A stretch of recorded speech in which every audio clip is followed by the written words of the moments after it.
Hello, everyone, and welcome into Warzone. My name is Eric Genericson, joined as always by Jerry Aldini. Jerry, how you doing? I'm good, Eric. I'm gonna have to leave you for a second. I'll be right back. But this is your big moment. I know, but there's okay.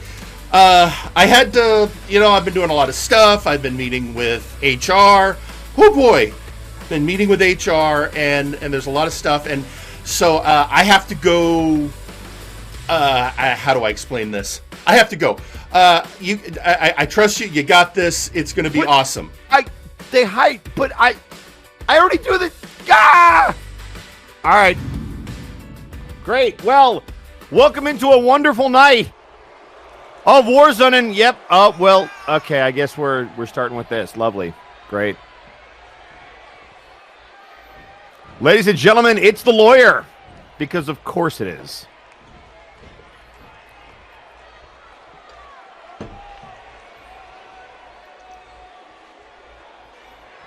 Greetings, ladies and gentlemen, and welcome into another beautiful episode of Saturday Afternoon Warzone. And we have a huge announcement regarding the future of this particular brand of MNW. As you know, management has been doing some shuffling behind the scenes.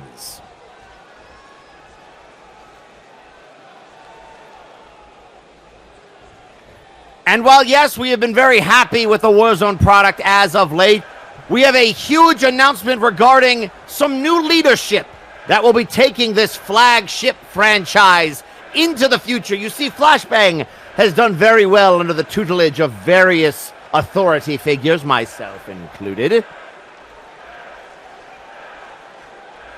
And so the brass has decided to implement a similar system here on Warzone. And so, ladies and gentlemen, for the first time ever in the history of this particular program, I would like to introduce to you the brand new General Manager of Saturday Afternoon Warzone, Firing Line Zone, Mr. Jerry Aldini! I'm sorry, what? Wait, Jerry, that's why you left me? Let's go, Jerry! I really hope you don't get suspended like Rabbit, because my broadcast partners have a bad track record of running shows, so best of luck to you. Look at, oh man, that explains why he's so fancy. Okay.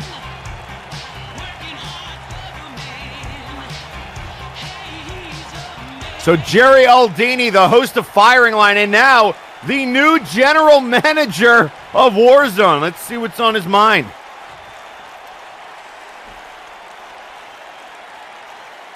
Mr. Lawson, thank you very much. Thank you to the brass for showing so much faith in me. It's been a wild journey since I started as a road agent here in MNW 3 years ago, then moving on to Firing Line, and now this is really exciting. And I hope that I do you proud and that I don't disappoint you. As long as you're not Mr. Rabbit, I highly doubt you're going to disappoint anyone. Now, Jerry, I have to let you know that this show is as chaotic for different reasons as Flashbang, and as general manager, you will be held directly responsible for what happens on your show. Look no further than your sister show for an example of what happens when you don't handle your business. Oh, believe me, the last 2 years I've been the main commentator on all events pertaining to Multiverse Nexus Wrestling. I've followed the travails of Mr. Rabbit, and of course yourself being the new authority figure on Flashbang. I get it. And trust me, I have a plan.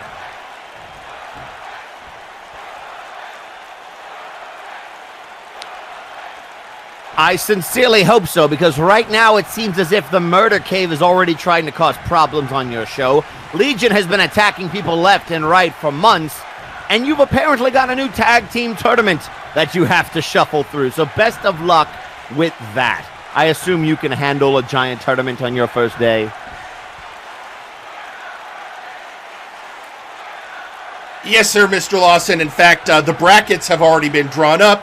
And tonight we will, in fact, have the first two matches in this tag team tournament to determine the number one contenders for the Toxic Wastelanders Unified Tag Team belts. It's going to be a great night, and I think everyone's going to appreciate who's in this tournament. Well, I've already had to clean up your mess once. Apparently, we weren't going to hear from your Big Oof champion, so Bart Ender will be on your show later tonight. Please do not overlook your champions. We have a bad habit of that around here. Also, have you by any chance figured out who the Murder Cave is sending after Zako Duo? I feel as if the fans should know, and if you don't know, that's a problem. Oh, I know, sir. I have already had a conversation with them. I had it put in writing and everything, and it really shouldn't surprise anyone. The Murder Cave has chosen Grizzly Adams to be the person to face Zako Duo, and we're going to have that match in just a couple of weeks, honestly.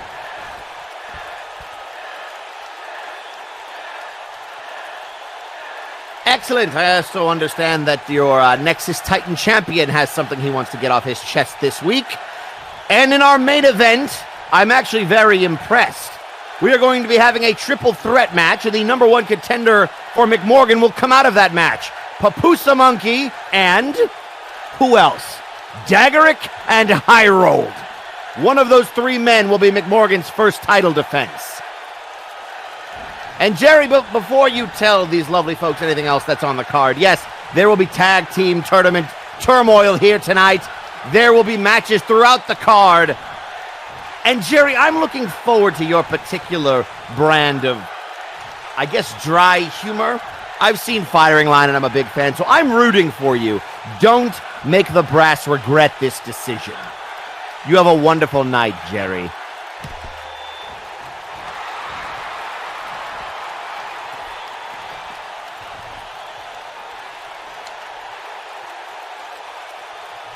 Well, there you have it, folks. Mr. Lawson laying down the law. Jerry Aldini, the new GM of Warzone. And as I await my broadcast partner to come back here, it looks like I have a habit of calling matches with the general managers of shows. Again, just hoping this works out better than the last time. All right. Yeah, thank you, folks. It's great. Yes, I appreciate you all. Thank you. Okay. Hello, Jerry. Hey, sorry. I was told I couldn't have told me before the show started. They were very, very pointed about not wanting that particular cat out of the bag. And one thing I've learned is, two people can keep a secret if one of them's dead. So, and I like you. So, we went with it this way. Fair enough. We got a hell of a day ahead of us. The first two matches of the tag team tournament, triple threat number one contender match for to see who will face McMorgan, and of course we're gonna kick off the night, the way we always kick off the night. We're gonna have a showcase match here very shortly, and it's gonna be a heck of a day. It is going to be a heck of a day, and we understand that while this tournament is going on, the Toxic Wastelanders, our tag team champions, are on vacation? They are. I got a note from Gorewheel, actually. It was kind of a postcard. I wore gloves. And probably wise. Yeah, they're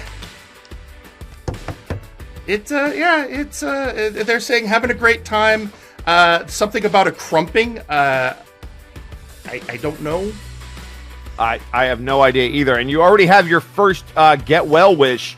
We have Theron Eldraze tweeting out on social media, "Oh, Jerry, you're our GM.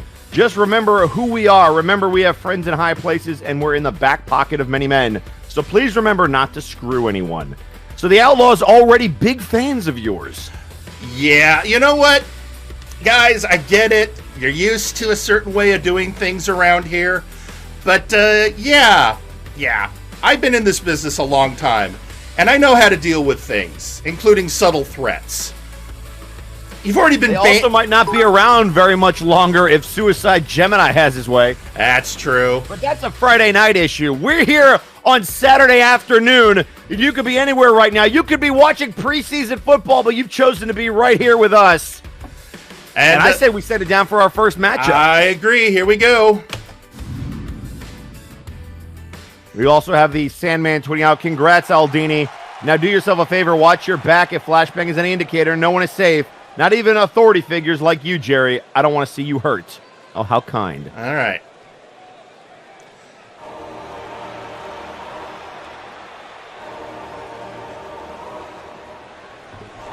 The following match is scheduled as a showcase match. Introducing first, Sir McCheese. The cheesy one, the first entrant into our start-off showcase match. This is something that, Jerry, you borrowed from Mr. Rabbit down on Friday nights. Well, it was... now, I gotta ask, though, do you plan to make it a staple of Warzone? I think so. I mean, previously, the Brass had been scheduling it because they liked it. Also, I'm going to have to talk to the production truck. That is not Sir McCheese's music. No, that is definitely not. So, I can't even hear anything right now, so it is deafening in here, this crowd. Really? And also tweeting out on social media, Jack Abbott saying congrats to Jerry Aldini. Looking forward to how he runs things. Well, I appreciate that, always.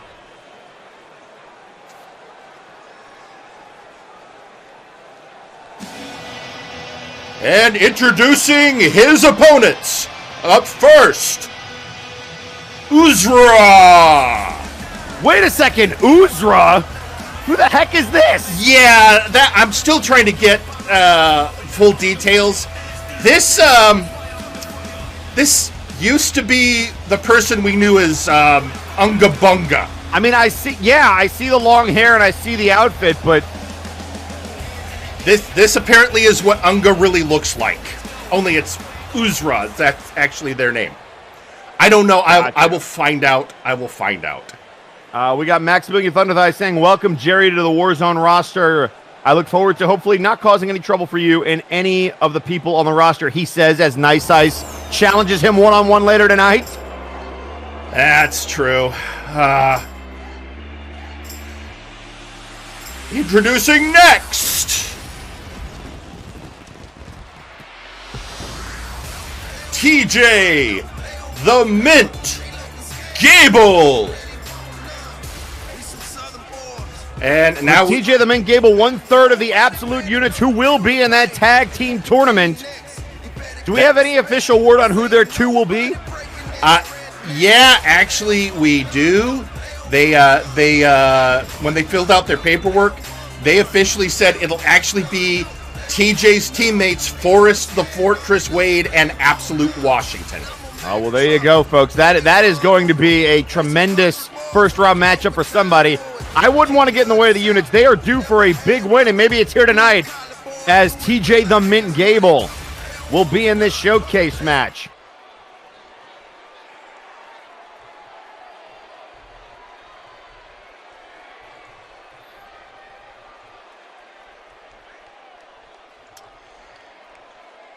All right, TJ will...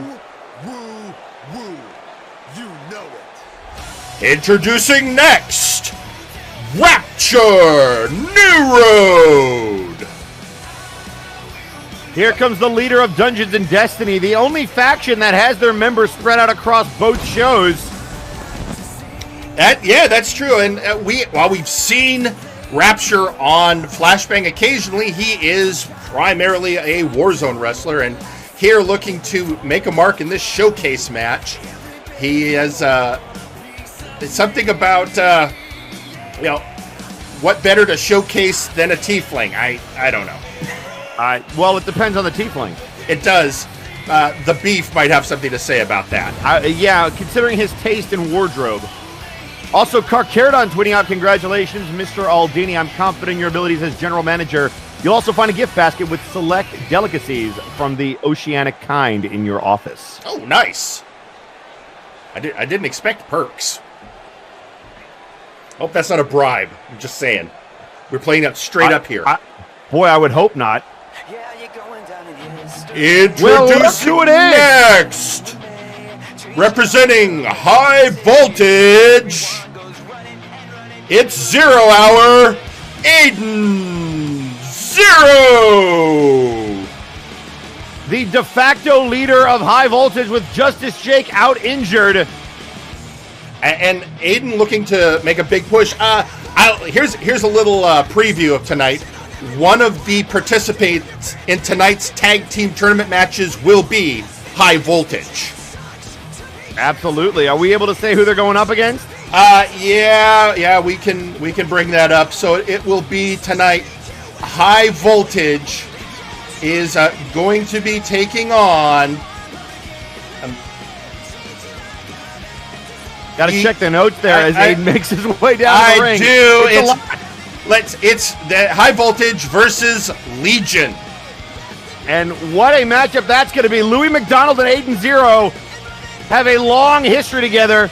But Aiden in this match, so that means High Voltage will be sending out Leonid Sanchez and Wonderball.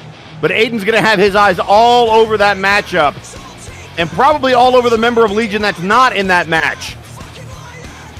And speaking of our other tag team match, the Constant Nightmare tweeting out, looking forward to working with you, Jerry. I will continue to endeavor to give your show some good matches.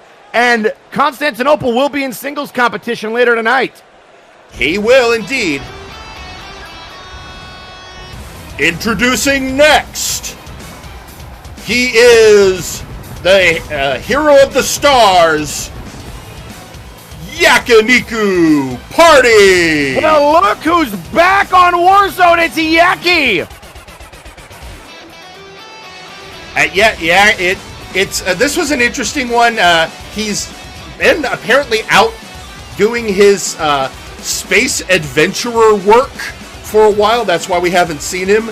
But he got some shore leave and has come back. And of course, when he's here, he wants to wrestle. I can't say that I blame him.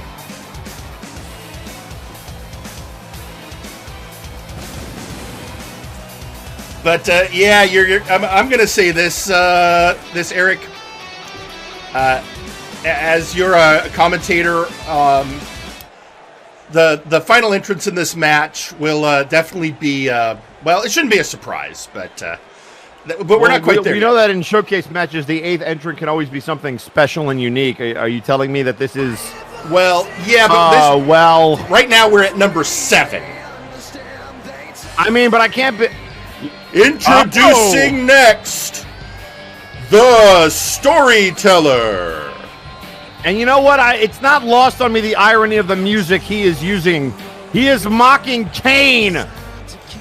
I'm not sure. I'm trying to get a sit down with him. I've just come to expect mind games from him. It is. We still don't know his relationship fully with the Murder Cave. Or is he screwing with Aiden? Because Aiden's eyes lit up when he heard that music. We know that Legion is taking on High Voltage, and yet here comes the Storyteller. Yeah, we're going to have to get all of this worked out. Also, I want to know who the production truck and I are going to have a talk. I mean, are you sure it's not Meme? You know, it's easy to blame Meme, but it's not always them. I've learned that. Yeah, but it's just easier. Oh, absolutely easier. We'll be hearing later tonight from R. Sawyer, by the way. That's unfortunate. And Pupusa Moneky tweeting out, welcome, Mr. Aldini. I look forward to seeing how you captain the ship through the multiverse. Well, it's you're putting him in the main event to start. I mean, to be fair, yeah. And it is not Casual Saturday, but Chaz Lee tweeting out here, Dave, wish to congratulate you on your promotion, Jerry. We look forward to working with you going forward. Great. Thanks. Awesome. Jeff. I appreciate that. And also tweeting out on social media, Semjack saying, Mr. Aldini, it must be strange going from reading the facts to the one responsible for them. Good luck on your general manager position. I hope all your refs are 100% certified. There's a ref school we put them through.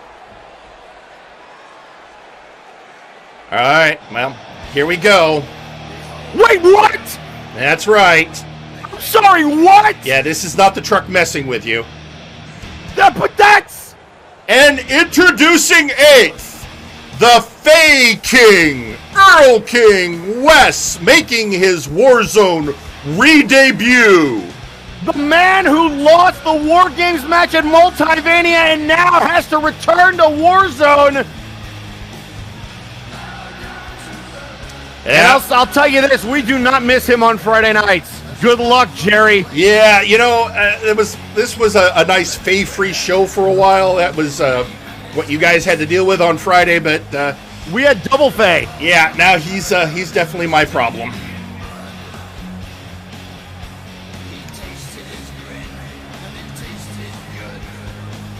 Here's the thing: he asked to be in this match. He sure did. He's like, I'm on the show now. Why haven't I been on the show?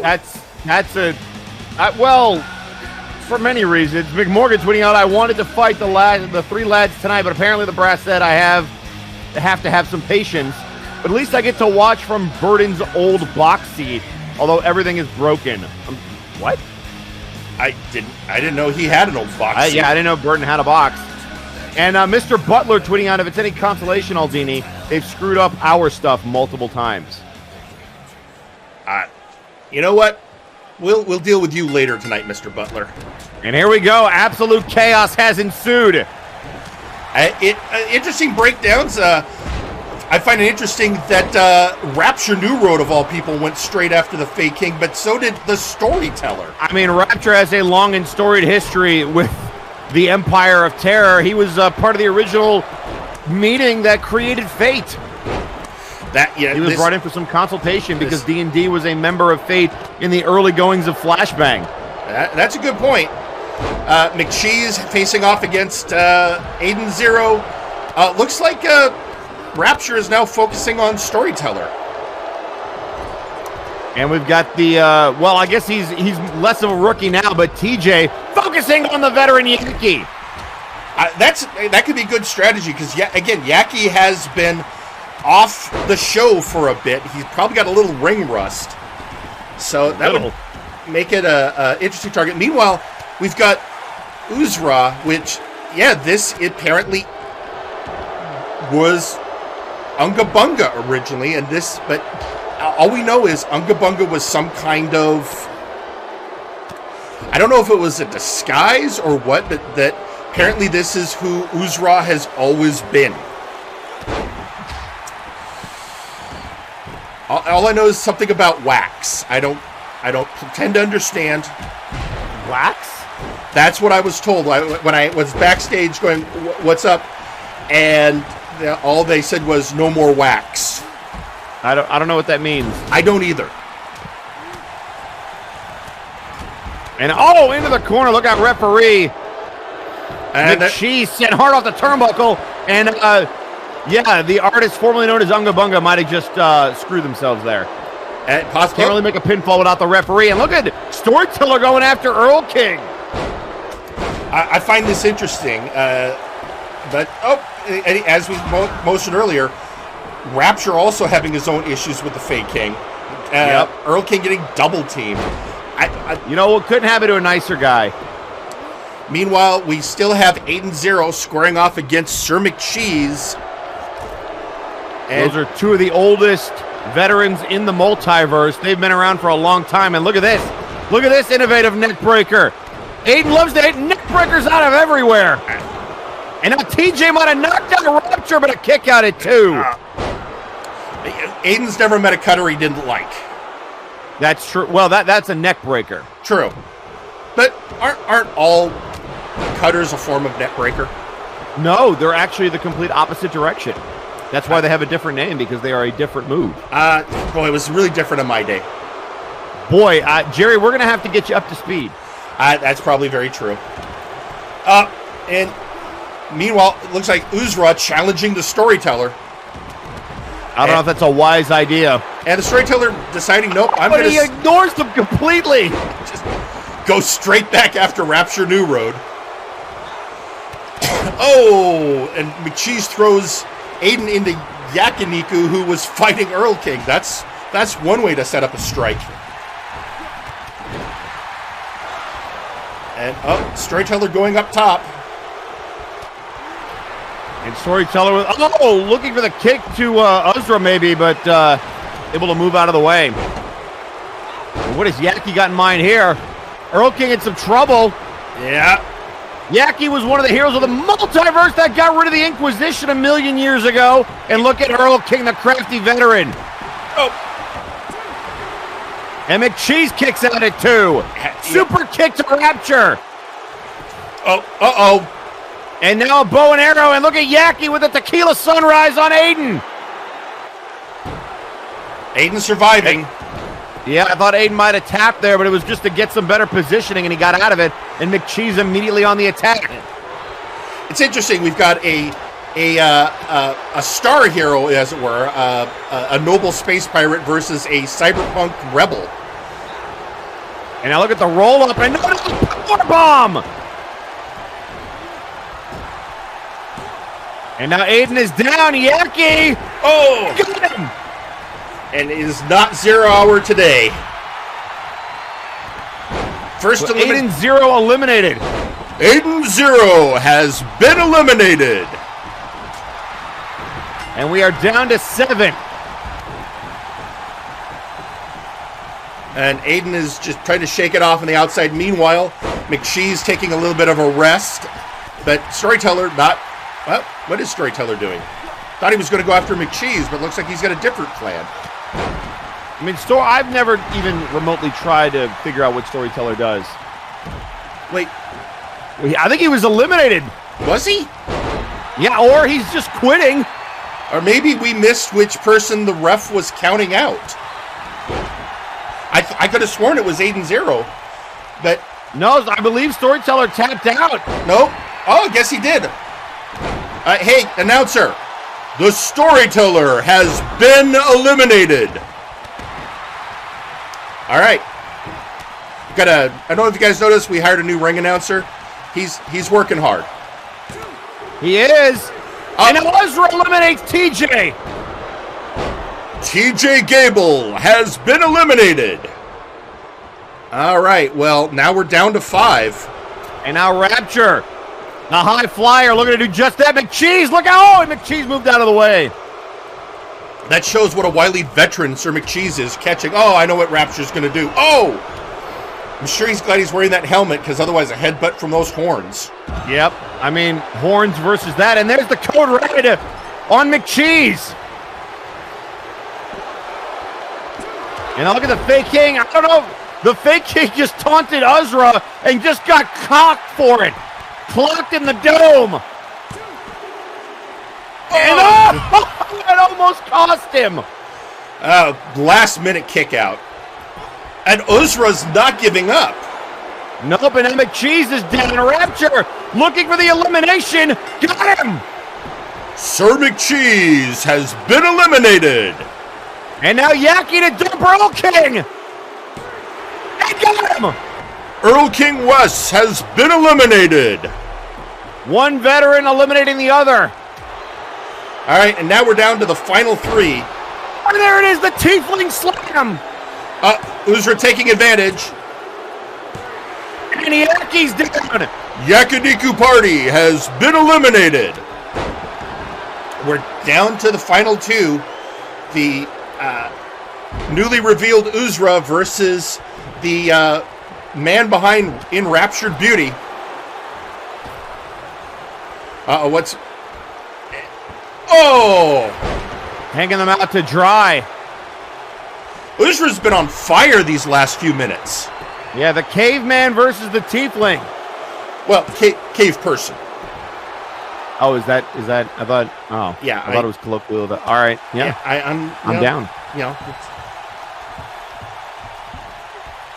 And now looking for the Hurricane Rana, and it connects.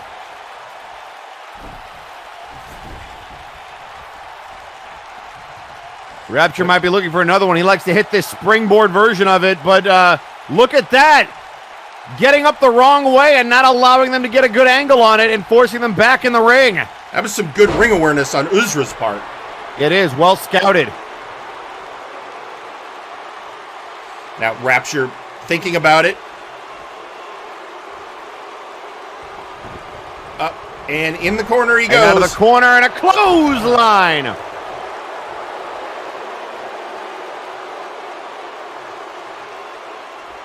I mean, you look at Uzra's moving just the same as they ever have. They're just without whatever. I mean, they looked a little slimmed down. They've been gone for a couple of weeks, and I mean, maybe they seem quicker, more agile. Yeah, Rapture there with a reversal. Rapture the veteran, Uzra the rookie. Yeah, no matter what, Uzra, and we do know that Uzra is no longer a tag team partner with Maximillian Thunder Thighs. That has after that whole exchange with them and Juan Chance, I can't say that I blame her. Yeah. Oh, going up top. Telling Rapture to get back to his feet. Basically telling Rapture, oh! So close. Rapture the reversal, but Uzra sends him to the outside. And the right hand moved. Rapture back in. And now look at the head scissors. I feel he takes advantage of his wings when he does that move. A little bit. It looks like he's planning, he at least wants to have Uzra back on her feet. And that might have been a mistake. Drop toe hold. There's a superstition. The devastating drop toe hold. Oh. And a kick out. And now just stomping on him. Nerve, that nerve hold. Oh, let me tell you, when you feel that getting on your on your trapezoid, that's pain. It may not look like much, but it really hurts. And now into the cover again, and a kick out by Rapture, who will not go away. Uzra, you're going to have to do more than that if you want to put the Tiefling down.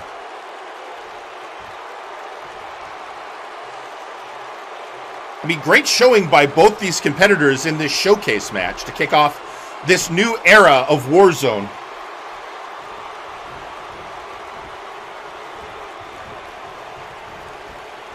Setting him up. What are we going to get? Oh! We're going to get Rapture with forearms to the back.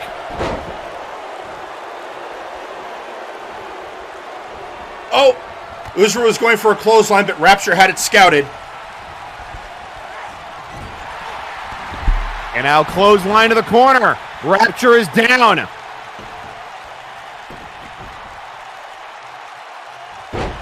We saw the return of Mama Draco last night, the birthday mom. Can their teammate Rapture Newroad pick up a big win on Warzone? They're in the final two.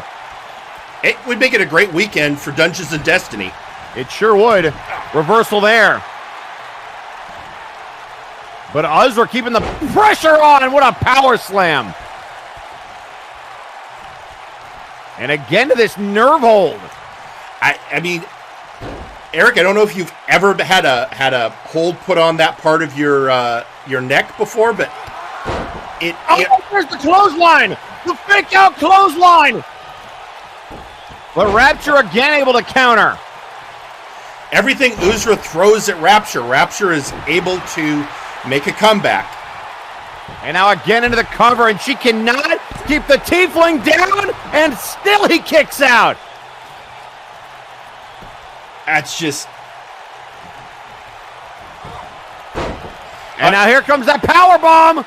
Uzra's up and down. Yeah, that primal thunder. Good night. Thanks for playing, Rapture. And here is your winner, Uzra.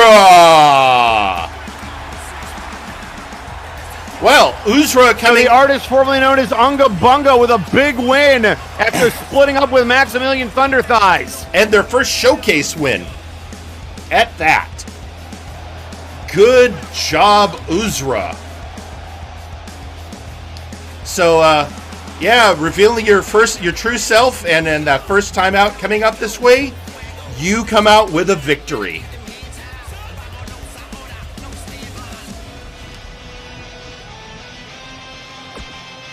We got to talk to your production team about their ability to hit the different. They're playing the wrong MP3s. It's. And McMorgan already tweeting out, bring her to the hardcore division. I mean, not the worst idea. Actually, I don't disagree on that point. Well, before we get into the next bit, we've had a lot of debuts and returns recently on Warzone. And so now we're going to go hear from one person who made a surprise return last week. Ladies and gentlemen, the Scorpion, Jack Abbott. Well, Warzone, Jack fucking Abbott's back. Seems that a lot has happened since I was last here. There's a lot I could talk about, but I'd rather focus on the here and now. For example, McMorgan asked where the hell I've been. Well, figured I needed to take some time to get some nagging injuries dealt with. Get my body and mind right. Because, as anyone who does combat sports of any sort seriously will tell you, not being at your best can leave you open to any number of things going terribly wrong. And if I want to kick the asses of the so many arrogant pricks who so deserve it, probably should be starting things off at 100%. I'm so looking forward to testing my skills in the ring with the genuinely worthy opponents here, and seeing where I can improve my ass-kicking skills. Well, I am damn good at what I do. There's always room for improvement, and there are always new tricks to learn. Also, it's always a nice bonus to have the opportunity to tap out a privileged bastard who has a wildly overinflated opinion of themselves. So, Warzone, as I said, I'm back. And I'm fucking ready to kick some ass. So, remember, if I get my hands on you, you generally have two choices. Tap, or I'll break your fucking back. I hardly recommend the first option, but, that's up to you. Be seeing you. And with that, ladies and gentlemen, the returning Jack Abbott of Shoot Nation, who, by the way, Shoot Nation will be in that tag team tournament. It's going to be a hell of a tournament. 16 teams? 8 teams? How many? Is it 16? It is 16 teams. Oh, boy, that is going to be bonkers. It is. We're going to try and get at least 2 in a week. Good luck, folks. Yeah, and looking at who we've got in that tournament, good luck, you're going to need it. But now let's head to ringside and hear from another belt holder. Let's hear from the Big Oof champion, Bart Ender.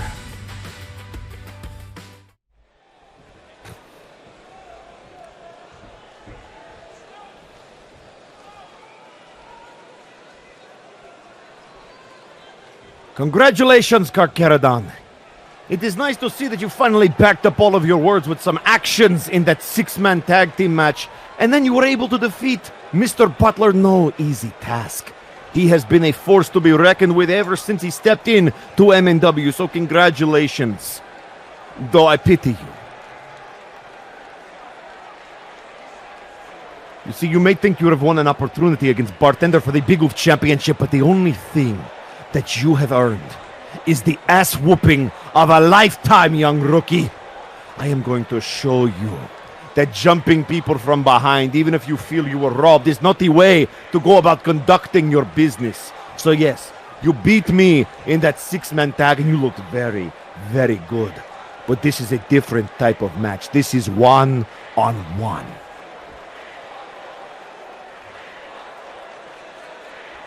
And I am going to beat you from turnbuckle to turnbuckle and teach you to be humble in this business. Teach you the meaning of respect. Teach you to not run your shocky mouth before you have even had an opportunity at a singles championship.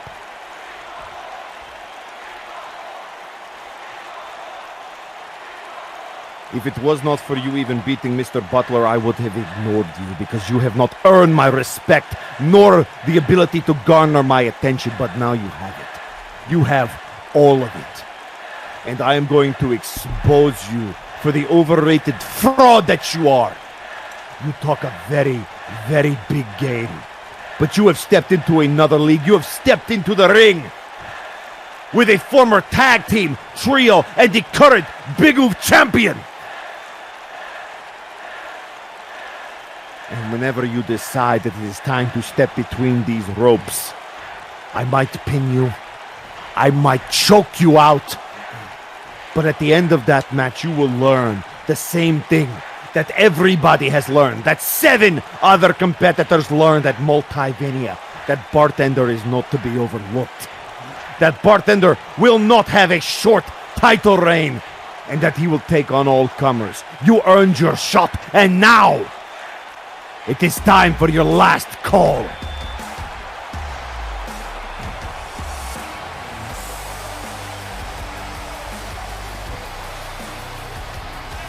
Well, Bart Ender making a statement here tonight. Most definitely. And ladies and gentlemen, we're going to see that match between Bart Ender and Carcharodon next week. Bart didn't want to wait. It's going to be a tremendous matchup. Yeah, absolutely. In the meantime, we've got a hell of a tight... Do you want to go down? Should we go down the brackets? You know what? I feel like they deserve an opportunity to hear about the brackets. Yeah, let's do it. As we're getting ready, especially since we're getting set up for that match. So, here is what we have for this tournament. It is going to be... So, tonight, of course, we have High Voltage taking on Legion. That's next. And then later in the evening, we will have Chained Hell facing the All Lawds. And in coming weeks, we will have the Omega Club taking on the Bell Brothers.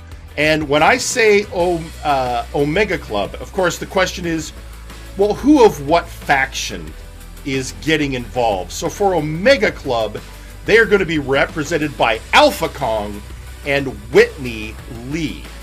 Interesting. See, now here I was thinking we would see the reunion of the Sound, Gunner and Whitney Lee, but interesting, they're sending Alpha Kong out there.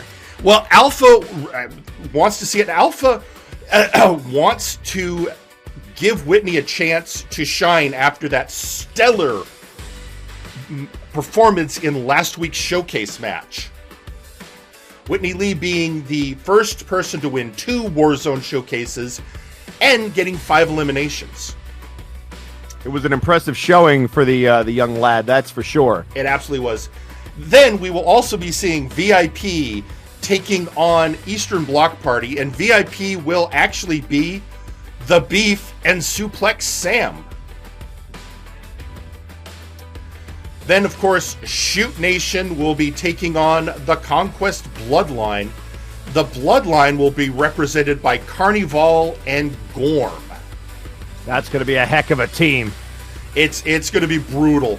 Gorm was like wanting back in action badly, and that was the decision. Because, well, let's just say, people are like, well, why not Lady Boots?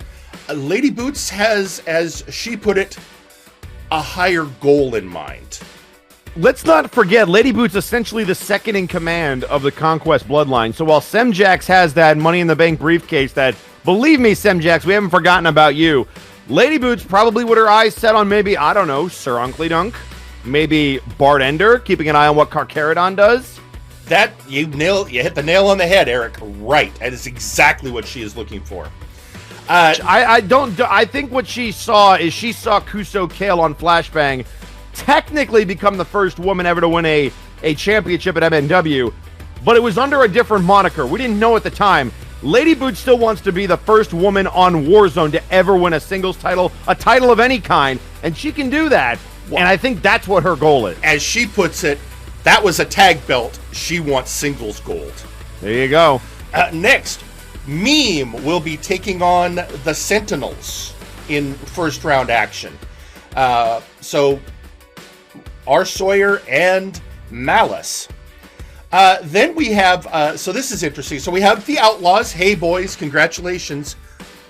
You're in the tournament, and your first opponent will be Vinsmoke. And question mark. Is Vinsmoke going alone? And we know Vinsmoke was in that showcase. Is he doing this again? Is it going to be 2-on-1 again? Why is Vinsmoke crazy? That's a great question. And then finally, Vinsmoke doesn't have friends. He doesn't have a tag partner. Is he going to try to win the tag belts by himself? Well, what he has is guts. That's what we're going to go with. He's got guts. Yeah, we'll call it guts. That's the nice way to put it. The man is crazy. Certifiable. And then finally, the absolute units, represented, as we said earlier, by Forrest the Fortress Wade and Absolute Washington, and they drew a hard card for their first round pick. They're going up against the Murder Cave. Good luck, boys. And the Murder Cave will be represented by Chaz Lee and the Allfather Arkulf. That is a brutal team. All I have to say is, good luck, boys. You're going to need it. Well, I mean, that makes the most sense. Dr. Grimm has been preoccupied with XR Kun. Of course, we know now Grizzly Adams will be going after Zako Duo for the World Heavyweight Championship. That leaves Chaz and Arkulf and two of the oldest members of the Multiverse. Good luck getting rid of them. But you know what? The absolute units have shown themselves to be resilient, and I wouldn't put anything past them at this point.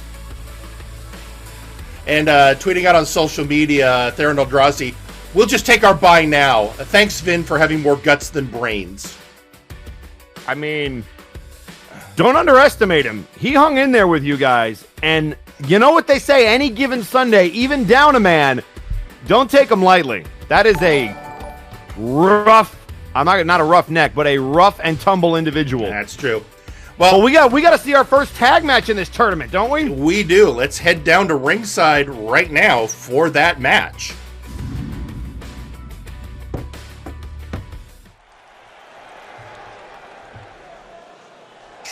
The following match is a tag team tournament first round matchup.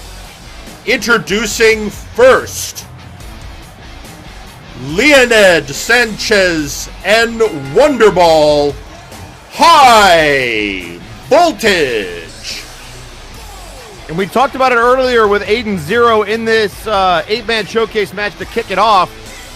A lot of history between Aiden and Louis McDonald, but he is not in this matchup. His protege Wonderball and Leonid Sanchez, the two that High Voltage has sent out. Aiden, I can only imagine. I haven't had a chance to talk to the boy, but Aiden, I think maybe recognizes he got his comeuppance on Louis. Probably. But I also know Aiden, any chance to kick the crap out of a former rival is one he normally takes. If he even knew that that's who Legion was sending out. Maybe the teams were submitted without that knowledge. We don't know. But I will tell you this. Wherever Kane is, Aiden is going to have eyes on him. Oh, yeah. Let's not forget, Wonderball used to tag with Louis McDonald. He's got his own beef with the man. Oh, yeah. Well, and that's one of the reasons Aiden took Wonderball under his wing. They basically went the exact same path. Worked with Louis, got screwed for it, and now Wonderball with an opportunity to maybe get gold after separating from Louis McDonald. Seems to be a common thread. And introducing their opponents, Louis McDonald and D4C Trice Legion. And here they come. Two men who say they haven't been given a fair shake, even though they've both held gold.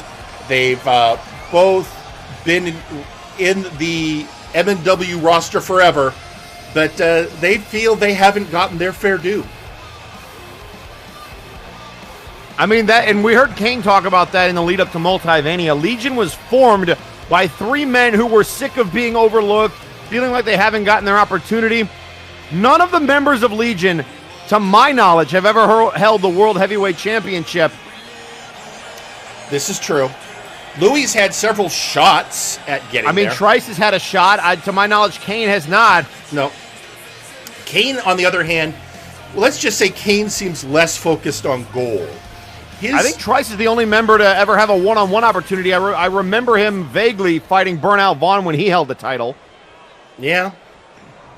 Well, here we go. And, okay, starting off, Leonid Sanchez and Louis McDonald. And here we go. And right off the bat, here's my question. If we end up with Legion going all the way, I mean, I know we're supposed to be impartial here. As the general manager, I have to call it right down the middle. I have to be fair. That's why I signed off on these matchups. We used seeding. There was a lot of discussion with the brass, but even still, I was like, who else could we do? I literally was like, is there anyone else we could put in besides Legion? I mean, there are. You could have put the Funky Beats in, but it looks like Defunk has been very much focused on his singles career. Actually, we're going to be hearing from Defunk later this evening on that very subject. It's almost like I segued. Yeah. It's fascinating. And look at this. Innovative offense. Try sending for the crossbody.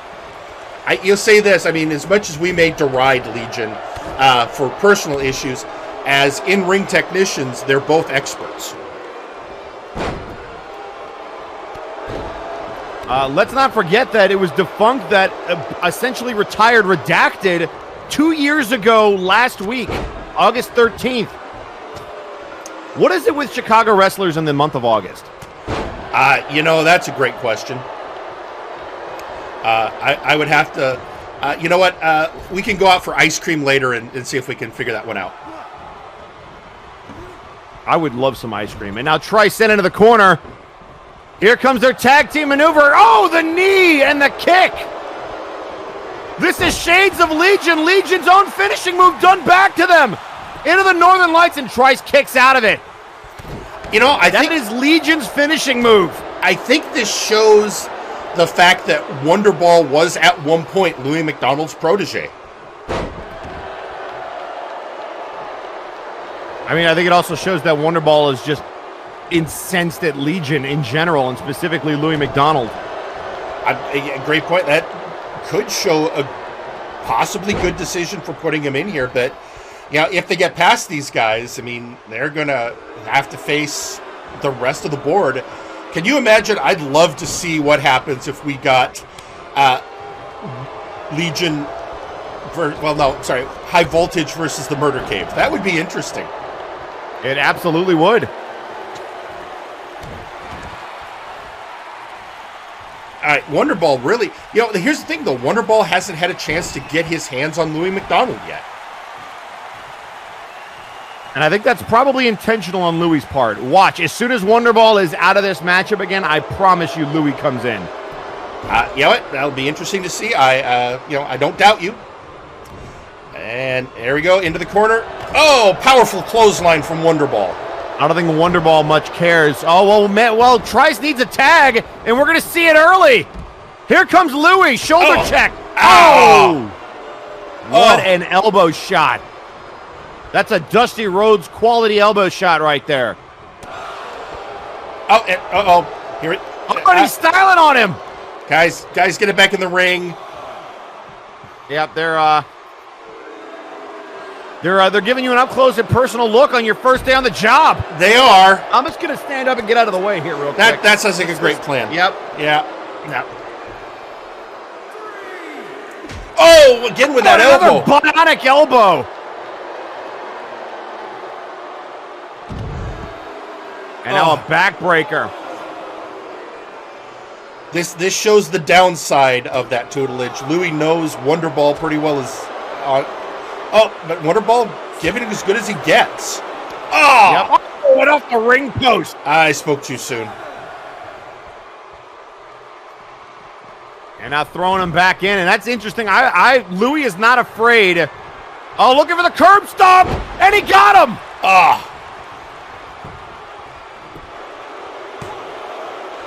Wonderball and a kick out.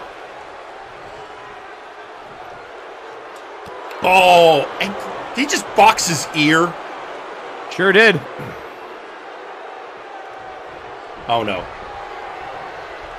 And you can either adapt, evolve, or die.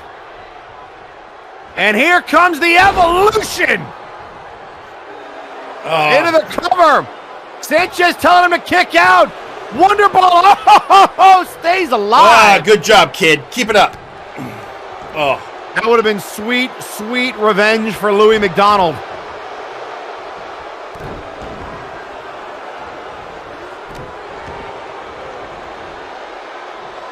All right, and Lee right now getting worked over and into the corner goes Wonderball. A tag made to Trice. No. Reversal.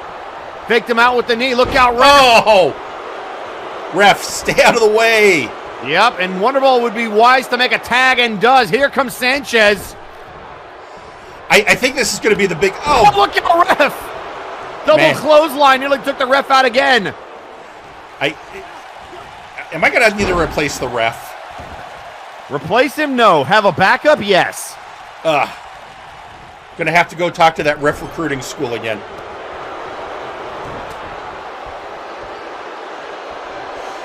And... oh! Knee-to-knee contact. That's never pleasant. I was going to say, it seems that my take right now is a little less showboating from High Voltage, a little bit more actual wrestling. I think Louis McDonald's ego is beginning to come into play. Oh, what's he planning? Leonid, Trice is right there. Be careful. I don't think they much care. Oh, oh, what an uppercut! Good night, Louis. 1, 2, and a kick out by Louis McDonald. That was a great showing, though, Leonid. Keep up like that. And now telling the Icon to get up. I don't know if I would be taunting right now. It's giving Louis valuable time to rest up.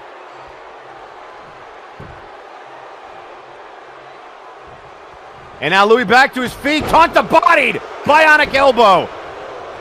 That just shows that's a rookie mistake, unfortunately. It sure is. And now Louis capitalizing.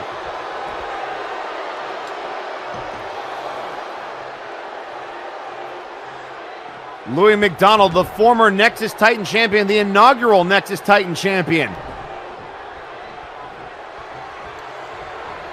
And now curb stomp.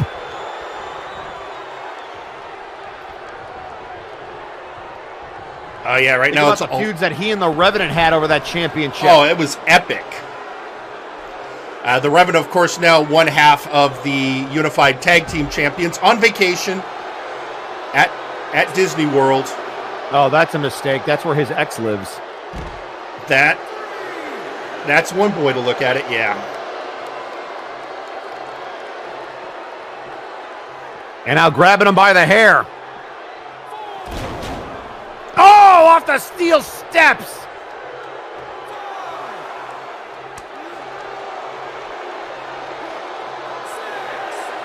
And now looking for the scoop slam to Leonid Sanchez.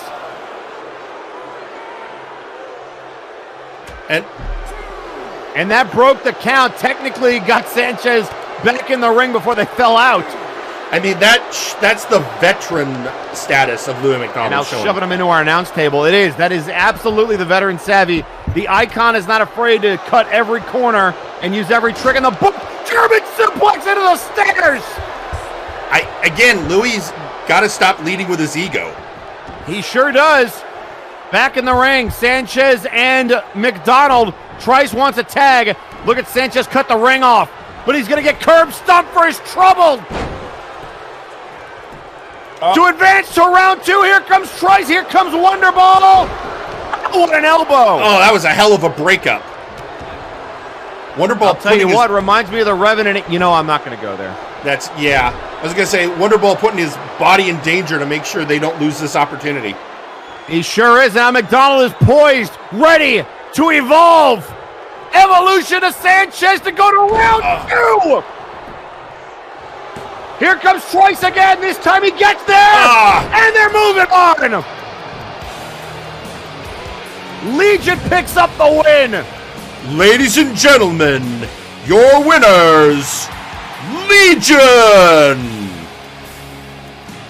Yeah, so that's it. Legion goes to round 2.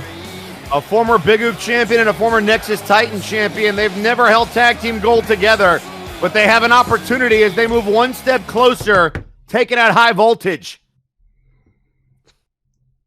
It's it's a heck of a thing. So I'm looking at the brackets right now, And our first winner is Legion.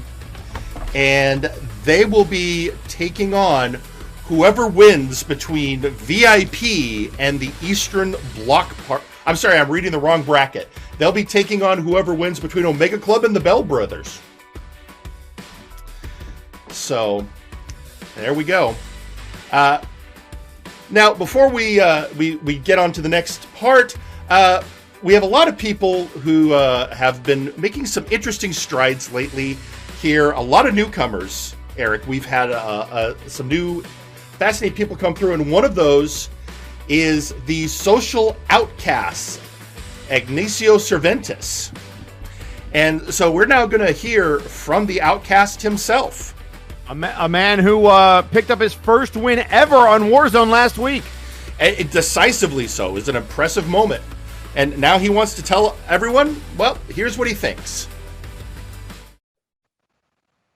Man, I haven't felt that good since my freestyle days. That was a good match. It's too bad I got people talking about color theory and where they came from. Please, please, go color a dinosaur. Nobody cares now. Anyway, where can I wreck shit? I'm sure whatever the brass does will be fine with me. Although I am a bit leery this time around. As they say, it doesn't matter if you're the most technical, strongest, or the fastest. All that matters is that you're smarter than your opponent. Everybody got a taste of that last time.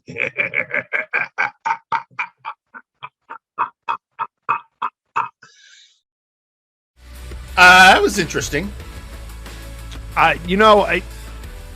He is technically correct, but that's not exactly the best way to win people over. No. I can see why he's an outcast now. Yeah. That name didn't make a lot of sense before, but now it does. All right. Well, now let's take it. Oh, this is interesting. Look who it is. Oh, good. This is appropriate. Yeah. The man who will be in the main event tonight. It's the Dagger.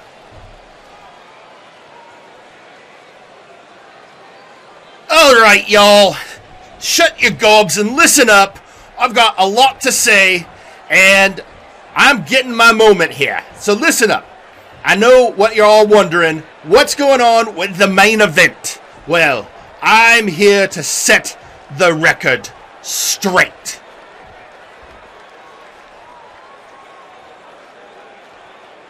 We had a match between Lade Hireold and McMorgan, and what happened?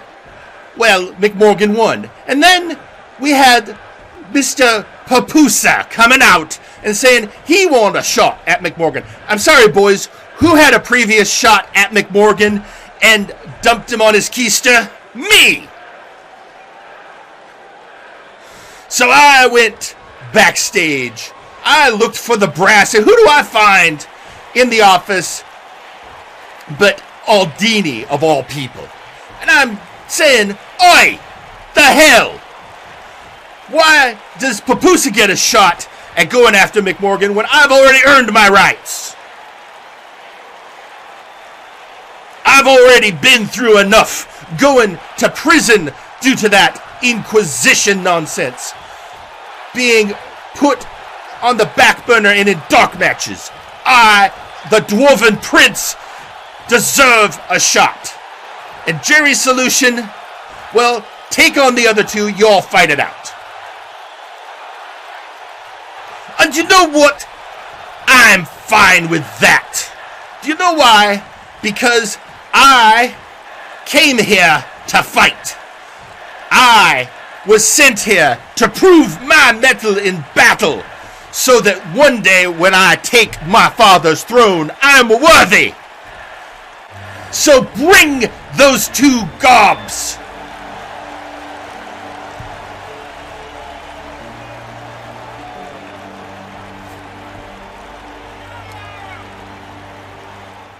Well, that's new. That's very new. I mean, we knew from the time of the Inquisition he was a Dwarven prince. They imprisoned him because they said he was derelict in his duty, but I guess that's not the case. I mean, they were imprisoning everybody for any reason. That's a good point. But yeah, our main event tonight will be Dagarik versus Pupusa P.I. versus Lade Hireold. Whoever wins that match will get a shot at McMorgan's Warpgate Hardcore Championship. Now, coming up next, a match that was set up last week. Well, there's been issues with what happened to Sparrow in that match where he was performing less than expected. And of course, we now know that Mr. Butler was responsible. Before we get there, Mr. Butler wanted to set the record straight. Well, I guess the cat's out of the bag. Yeah, that's right, it was me. Don't act all surprised, the butler always did it. Why did I do it, though? Consider it a receipt for all those times you kept breaking the boss's windows. Those things aren't cheap, you know. Plus, the boss still hasn't forgotten your part in the whole hat debacle, Taverman. Now, regarding what our resident detective Conan had to say last week, I'll admit, I realized there was a chance I would be found out, but I figured I covered my tracks pretty well. If it wasn't for that damn ringtone going off, and I find the guy who owns that thing. Anyway, in my state of irritation, I failed to notice I had dropped my scanlation of one piece that I was reading at the time when I left. Now I thought to myself, well, the outlaw's planted enough evidence to attract suspicion from me, right? Nobody's even accused him yet. I'm sure we're all in the clear. Then Theron had to go and admit to everything and screw it all up. Regardless, I'm gonna finish what I started 4 weeks ago and clip the wings off this Sparrow. Oh, by the way, Pupusa, it's pronounced manga! Stupid, fat, incompetent bastard. Do you get the feeling he's more angry about the mispronunciation of manga? Is that not how you say it? Apparently. Weird. Following match is scheduled for one fall. Introducing first, representing Blood Money, Mr. Butler. This man is creepy. Yeah, and that's saying something. That's saying something from somebody who calls matches for the cleaver. Yeah. I mean, I'll still take this guy over the cleaver, but that's it. Yeah, no. I mean, mostly because this guy has the courtesy to cover his face. Yeah. And I heard him recently say, yeah, I'm no prize underneath. I mean, you're no prize in general. You poison people. And you know what? I'm going to say it. I know One Piece is a thing. I've never read it. Also has terrible taste in baseball teams. Oh, yeah. I'm sorry. You know what? I understand you suffered, but, you know, that's fine. I guess you know what Cub stands for, right? No. Completely useless by September, and it's about September time. I hope he fares better than them. That's fair point. And introducing his opponent, being accompanied to the ring by Daverman, representing the Sentinels, Sparrow!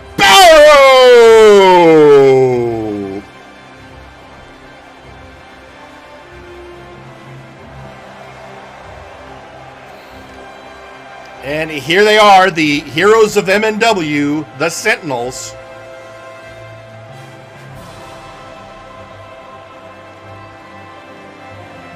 Doing their best Time Bandits impression. Yeah, I was just noticing that.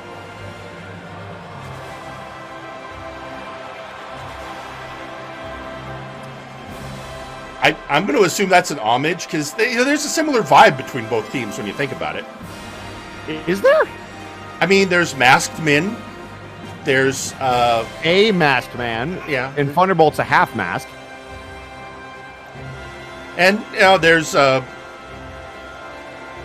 of them. I guess that's You did it, Jerry.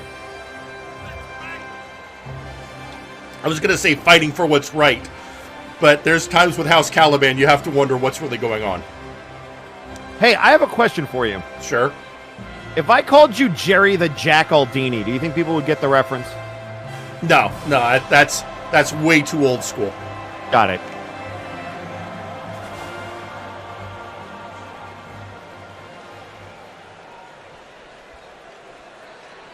Here they go.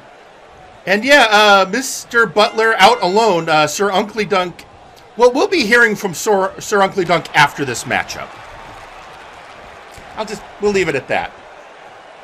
That's fair. And now Sparrow going right after Mr. Butler, who was revealed by Pupusa Moneky last week. Oh, what a knee.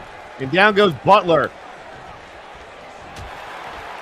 It was revealed that Sparrow was poisoned by Mr. Butler with a little bit of help from the Outlaws to acquire it. And why am I not surprised that whenever there's a bad thing going on, there's somehow the Outlaws stench all over it? That it has become expected. Unfortunately. Oh, the power of Butler. Although I think Butler made a good point. They had a great plan. It was a perfect plan until Theron opened his mouth. That's true. Hey, question, has Butler ever won a match? I'm sure he has. I'd have to go back in the records, but I do in believe... MNW. I'd have to go back in the records. I've covered a lot of matches in my time, and I would have to go see. But I will tell you one thing I have instituted, Eric, starting from last week's show, because I was observing last week's show. I just got to say, for somebody who's I cannot recall Mr. Butler picking up a win, and yet he's still one of the most terrifying people on the roster. That's true. But starting now, I'm giving, let's call it an amnesty. I'm starting to collect win-loss records. They are going to count. I'm going to keep track of them.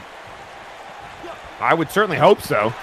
And we'll know, and especially because I might be borrowing another. Oh, good clothesline over the top rope, except now he's right in front of us. Yep, but thankfully Sparrow not coming out here. No. And I spoke too soon. Yeah. Oh, boy, they're coming out here the hard way. Sparrow's going to fly. I mean, that's what birds do. Birds of a feather kick you in the head together. That's the saying, right? It's close enough. You could be a trendsetter. I'm down with that. Yeah. They call me a cult of personality. What a clothesline.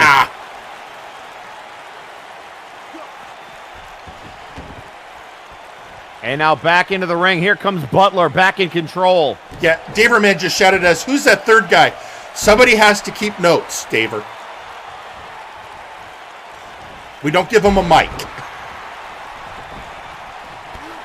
And there's, oh, what a spinning knee. Uh-oh, here we go.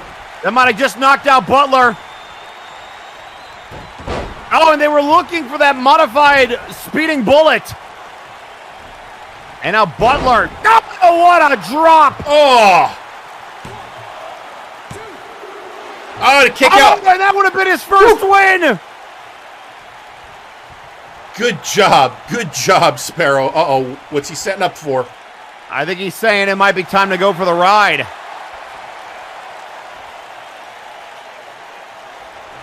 And now trying to tear at the mask. You know, I think one masked man going after another masked man's mask is that's bad manners. Yeah, but one of their masks is like reinforced and the other one is not. Look at these quick strikes, and again reversed by Butler. Sparrow clotheslined over the top rope. The power game really working for Butler right here. Yeah, Sparrow's gonna, good on Sparrow going after the man who poisoned him. But, But that's still this looks like somebody that I'm sure Sparrow and Daverman would be taking on in their work as superheroes. One would think.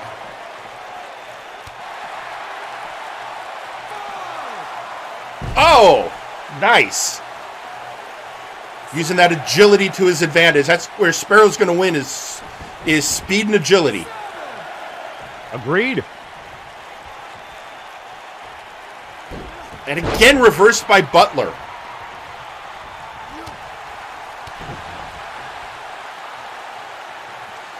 Oh, wait. And into the turnbuckle he goes. Wait, what's he planning? It looks like he's going for a top rope maneuver. Butler all the way to the top, and now an arm drag. That's a... Uh-oh. And... Oh! There he goes, a power bomb. Oh, can Sparrow kick out? Yes, 1 count. I am impressed.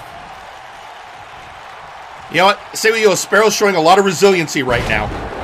What? And back on his feet. And don't be showboating now, Sparrow.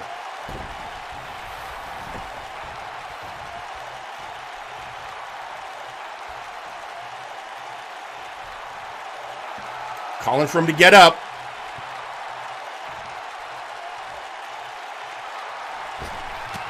And oh, there's the clothesline. The forearm shot. Good night, Butler. Oh, he kicked out. Yeah, he calls that one the pacifist crush. There's nothing pacifist about that at all. I do think it's an ironic name.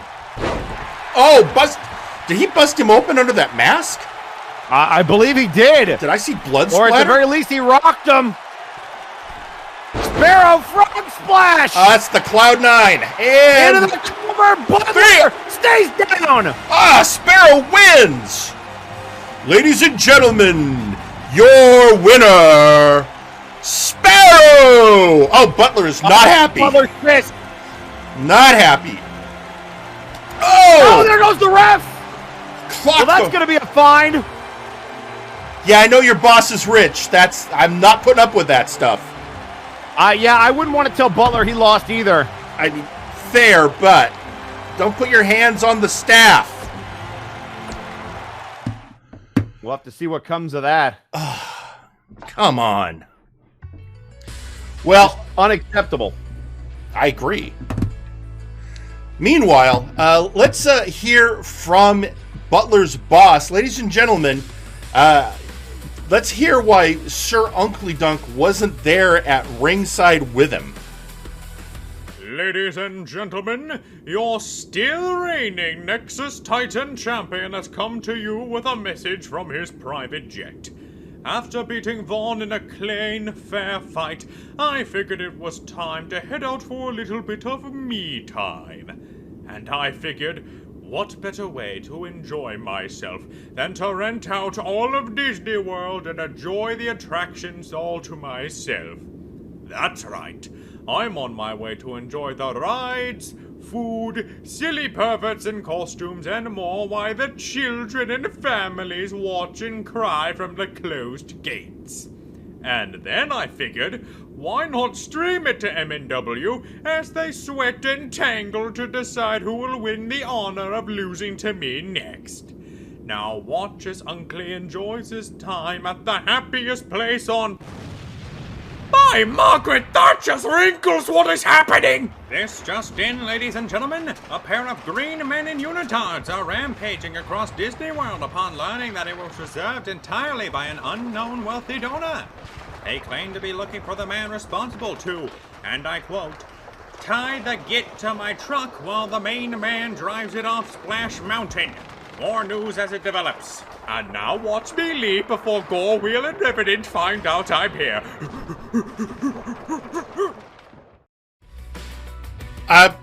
Okay, That's a lot going on there. that is a lot going on there. I A think lot to unpack. Uncle may have made some bad decisions.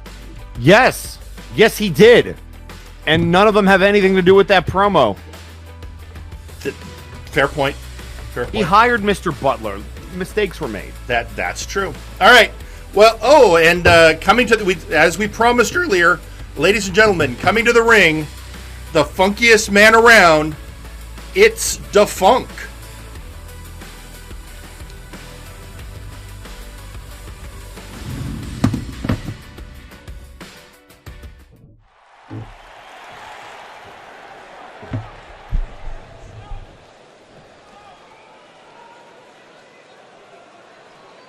Hello, babies. It is me. It is your funky one. The funk.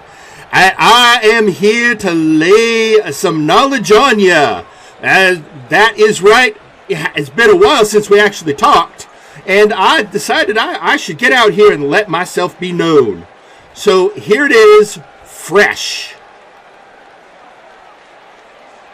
Now, I know a lot of you babies were wondering, hey, are the funky beats going to be in this tag team tournament? I'm sure you all heard our new general manager saying that list, and you noticed we were not on it. Well, there's a good reason for that, and I am here to let you know what it is. That's right, baby. Laying it on you.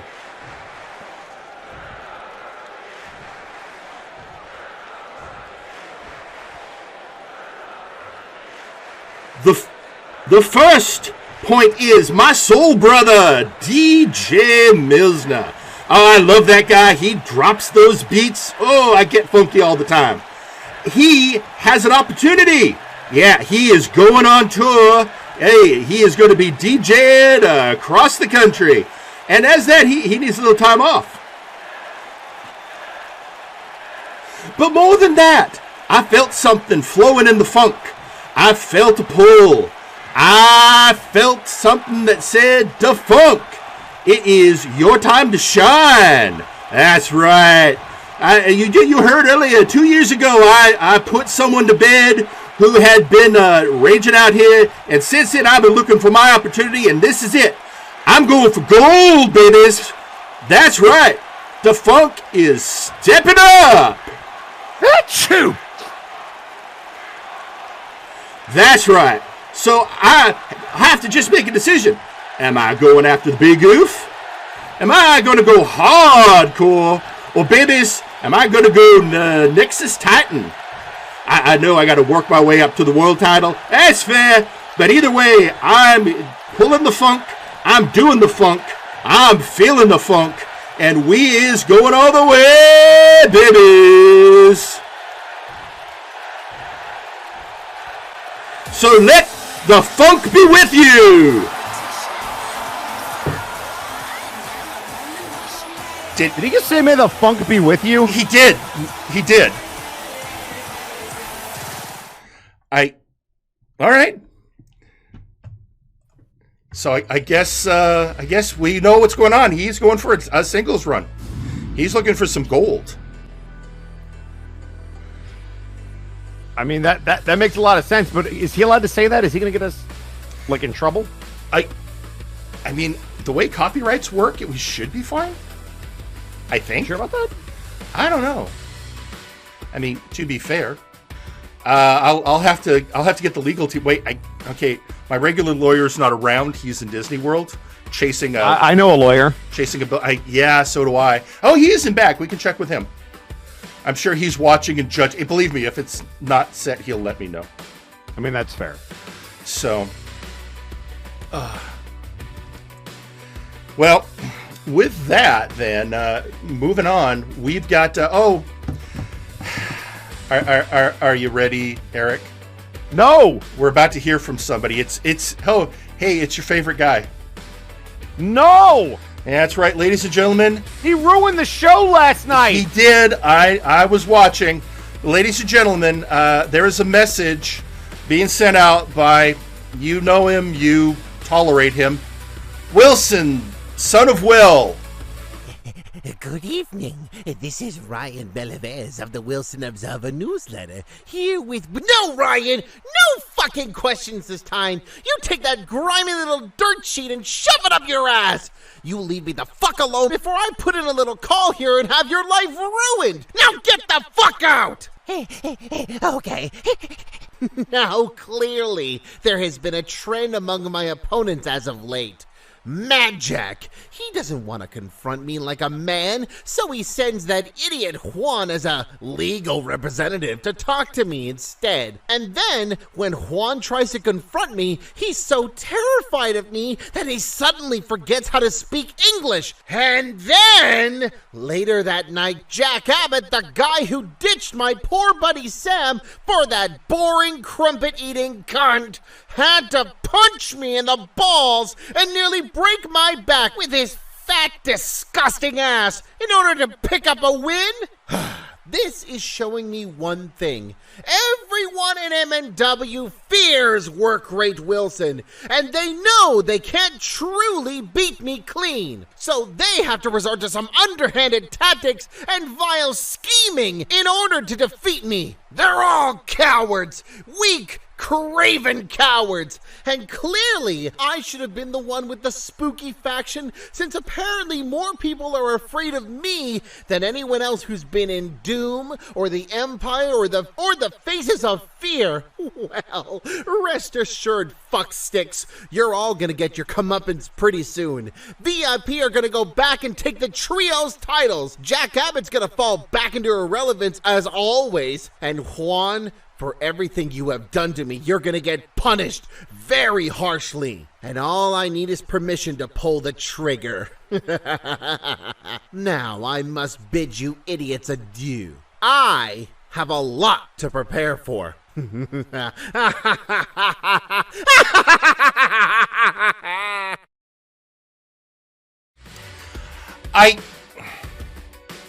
Okay. Fair. And by fair, I mean, I'm so glad we have an adult rating on this show. I mean, we have to.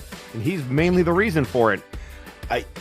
You're not wrong. All right. So, well, no time like the present. We know that later tonight, the Chained Hell will be going up against the All Lawds in another round one match of that tag team tournament. Well, until we get there, there's another match involving a member of Chained Hell, and it's next. Let's head to ringside.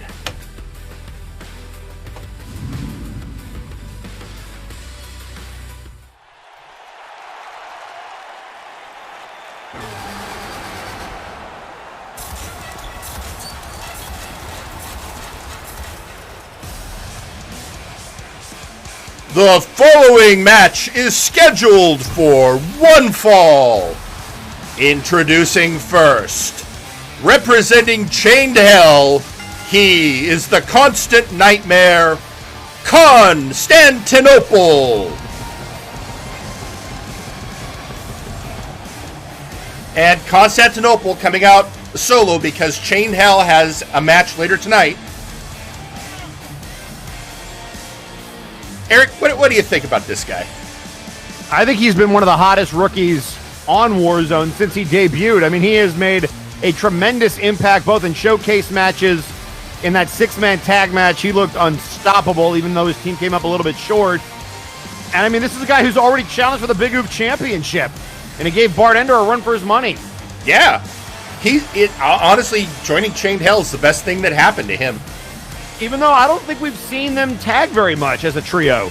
But if I was going to pick an opponent for Doom, it certainly wouldn't be VIP. Chained Hell stacks up really, really well because there is nobody on Doom that can match the power of any of these three. That's a good point. Well, we'll have to see what the future holds, depending on how that... Do we know when that match is happening? Apparently there's going to be a Flashbang Super Show in a couple weeks, and that's where VIP will get their shot. Ah. I am in the top 1%.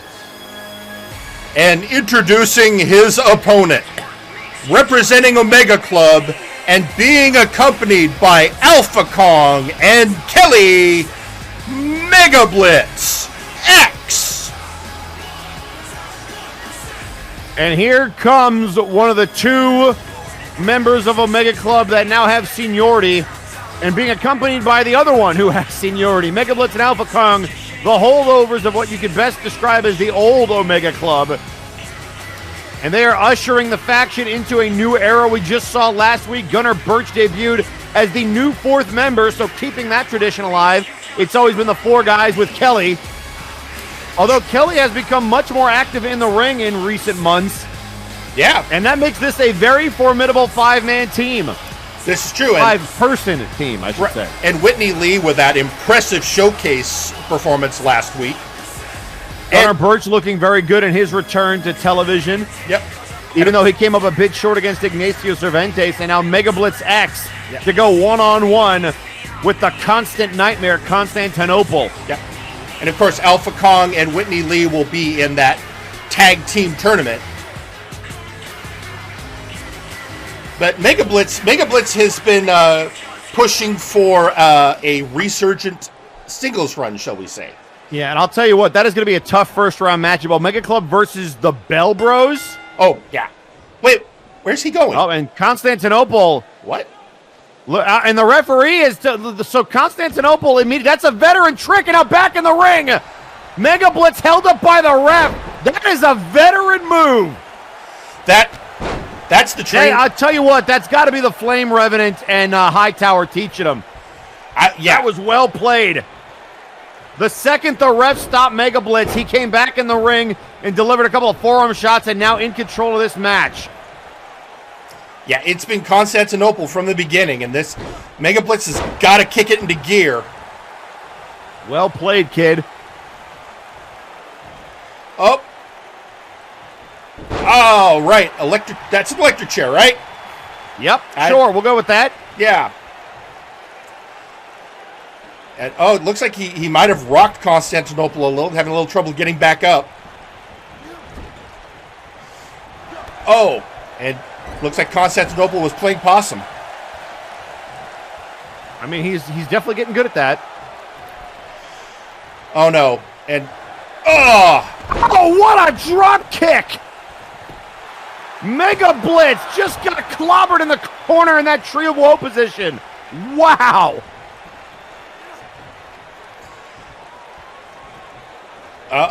And now, hanging him out to dry. Going for another cover. I feel that was a little premature. I mean, at the very least, it forces him to kick out. It does use up some energy. I don't think a pinfall is ever a bad idea. That's a fair point. Oh, Megablitz returning the favor with that drop. Oh, and that Pele kick. Good night. Return to sender. Megablitz and a kick out at 1.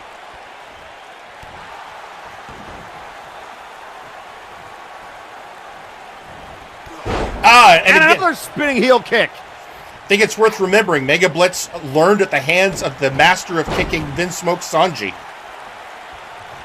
And we heard from the Big Oof champion Bart Ender earlier tonight about his upcoming match with Carcharodon. Megablitz, the Big Oof champion that he took it off of. And Mega'd like to get back in the title scene. I mean, that's part of what he's looking for. Yep, and right now, looking for that rider kick right to the dome, and he got it! Up. And look at this, immediately to the top rope. Looking for the crossfire. And he got him. Sorry, I take that back. That was the Mega Flare. I'll learn one day into the cover. 2. Oh, kick you at 2. So many shows, so many moves. And, one thing Constantinople, I guess, has gotten really good at is dealing with pain. Oh, nobody home. Went to the top rope again. That's what he does. He's the elevated one. And Constantinople trying to ground him. Well, a slower match definitely favors the Constant Nightmare.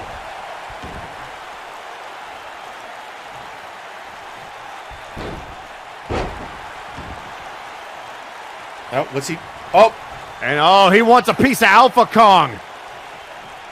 And Constantinople has got to stay focused. He walked over there, and I don't know what he's doing. Oh, and a drop kick. It's like he knew. Talking trash to Alpha, then drop kicking Mega in the face. And could you imagine what a win here for the rookie would do if he could beat the former Big Oof champion one-on-one? After his recent performance, I mean, really both of these men are making arguments for title runs if you look at it. Look out here, using the steel steps. Ugh.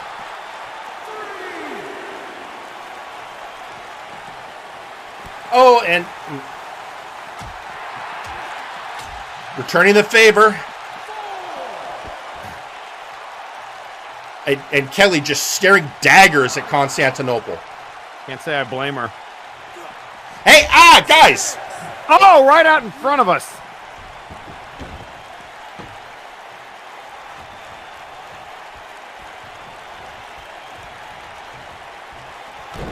And now Mega gearing up for something. Constantinople wrenching the arm. And right across his shoulder. And immediately into the corner, staying on top of him. Uh-oh. And look at this. Head scissor takeover. Around and around we go. Now, they don't call him the elevated one for nothing. They certainly don't. Dropping the leg.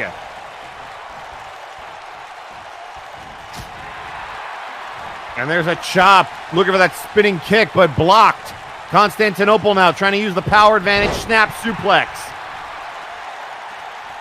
And again, he wants to talk trash to Alpha, and I don't know why he keeps going over there. He's saying, look what I'm doing to your buddy. You're next if you want some. And so far, it hasn't cost him.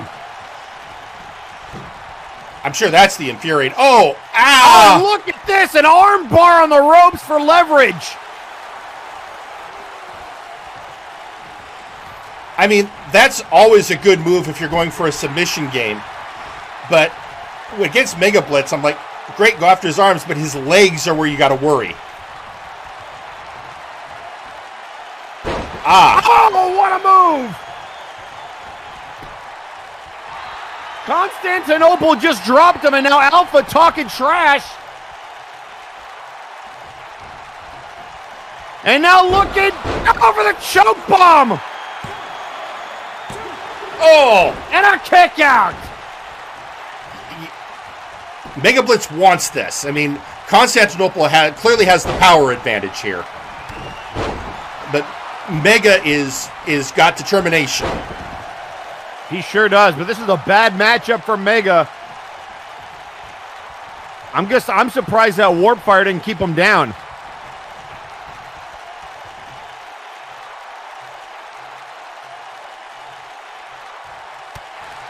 Oh.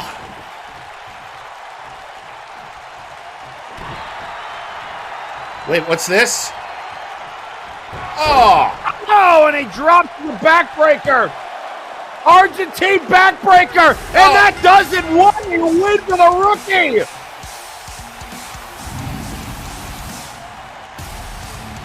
Here's your winner, the Constant Nightmare, Constantinople. You know, and I hesitate to call anything an upset when you're a professional in your industry, but if you had asked me to put money on this, I don't think I would have picked the Constant Nightmare.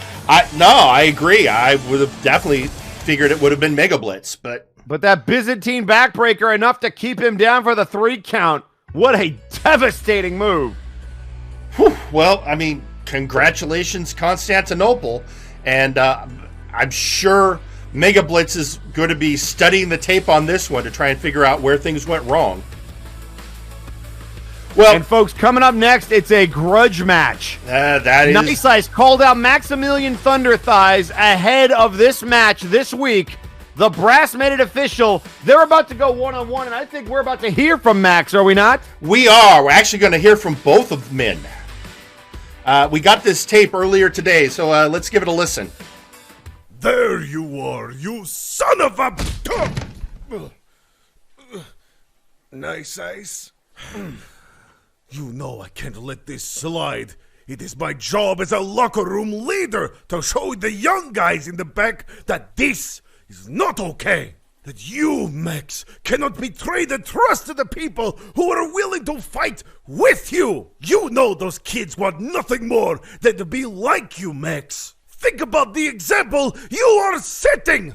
One way or another, I am going to get the truth out of you. Answer me, damn you!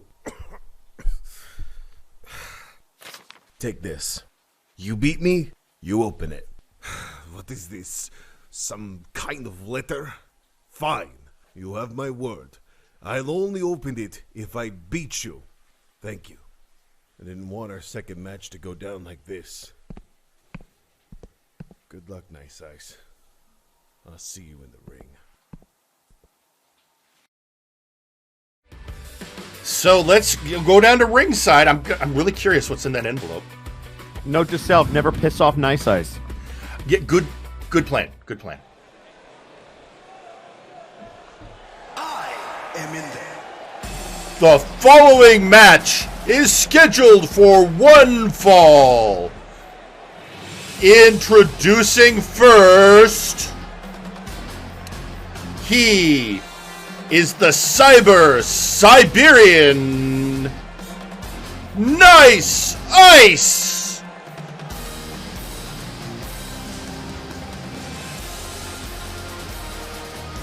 And here comes the Russian Hammer. I mean, there's a bit of history between Nice Ice and Max, but it's always been cordial. But now, after all those questions about what happened recently when well, there's just a lot of questions if, I'm going to just say it, people are accusing Max of taking a dive. And in this business, that is a serious accusation. Yes, it is. And I'm with you there, Jerry. I am very curious about this envelope. Also, I've been asking this question for weeks, and I can't seem to figure out the answer. If Maximillian Thunder Thighs is innocent, why hasn't he said so straight out? Just without any hesitation, I did not take the money for the children. Or if he did, at least own up to it. Why has he been ambiguous about it? Intentionally so. I mean, it doesn't make any sense to me. As the kid, either you tried to help the kids or you didn't. I mean, as the kids like to say, it's sus. I don't know what that means. Yeah, I shouldn't try and be young and hip, I think is what that means. Jerry, you don't look a day over 65. That's great. I'm because that's 10 years older than I actually am. What? Nothing. Never mind.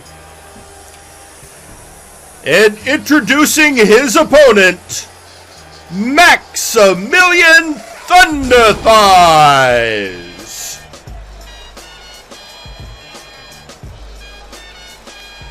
And here he is. And like you said, I just like him to give an answer, one way or the other. Can I just say for the record, boo! I mean, it is, not necessarily because I think he's a bad person. I just don't like ambiguity. Right. Give an answer. I mean, this is not a business where people are shy. Also, and look at him. He's drinking in the mixed reactions. I mean, like, he doesn't seem to care. I mean, this is a man who said his favorite wrestler on Flashbang is Nero Napier. Again, if you took the money, just own up to it. I mean, not to give another baseball example, but I mean, don't be like the Black Sox. They threw the World Series for money. I get it. You're underpaid. You took money for the kids. That's a much better reason.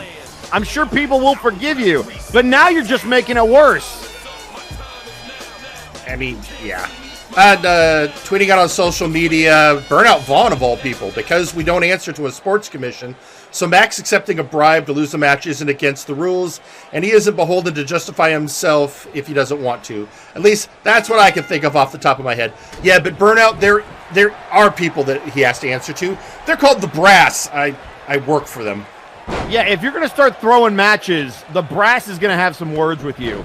And by being ambiguous about what your actions were, the Brass is going to assume you're guilty, and in the court of public opinion, you can hear the crowd's reaction. They're not happy with Max. And I don't know, this is the one time where I don't know if Max is going to want to try to run over the Siberian cyborg. Oh, and let's remember, while it's not record holding, Nice Ice did have one of the longest title reigns in MNW history. People called it ogre-esque. Sure, yeah.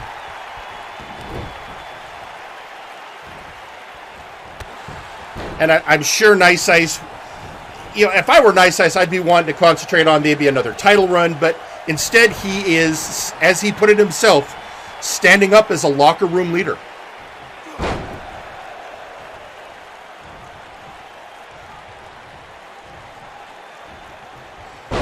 A nice vertical suplex there from Maximillian to Nice Ice. So, Jerry, who do you like in this matchup? The problem is, Eric, I have so many mixed emotions. I've always been a fan of Maximillian Thunder Thighs. On the other hand, I really want to know what's in that envelope, and the stipulation was that Nice Ice has to win the match. So, just for pure curiosity, going with the cyborg. I have to, because I want to know. I mean, you're a reporter at your core. I mean, I've been for the last couple of years, and I've been working closely with Pete McPherson, who was a journalism major.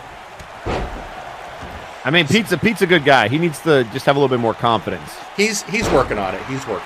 Now, Mad Jack, I get being afraid of, but don't be afraid of Scott. Don't be afraid of Wilson. And tweeting out on social media, Ozir Turan. It's amazing how quickly the lowborns will turn on someone, even when you are saving the lives of hundreds of children every day. So pathetically fickle. See, here's what I love about revisionist history and people liking to take a part of a quote or a part of a tweet and bring it into an argument. See, here's what you're missing, Ozir. I and a lot of people have never said that we have a problem specifically with what Max did. We are angry at the ambiguity. He has not owned up to it one way or the other. Are you innocent? Are you guilty? That's all we want to know, and he refuses to give us an answer. Oh, boy, there it is, max damage! Max damage off the middle rope! Oh, that's too... Here's the thing. If he wins, does that mean we're not getting an answer? If he's smart, he will give an answer, if for no other reason than to not piss off the brass. And remember, Eastern Block Party still is going to be in that tag team tournament. Nice Ice cannot afford to take too much more punishment. Max damage again. I got it. Max damage everywhere. Ugh. Damn. All right, I'm going to see if I can get to the bottom of this. I'm going to see if I can schedule a meeting with Max. I want answers. But well, here's your winner, Maximillian Thunder Thighs. I guess well played, Max. He made short work of Nice Ice, which is impressive. Yeah. Well, so a couple of weeks ago, we had a series of interesting matches, a pair of pick your poison matches between XR Kun and Dr. Grimm.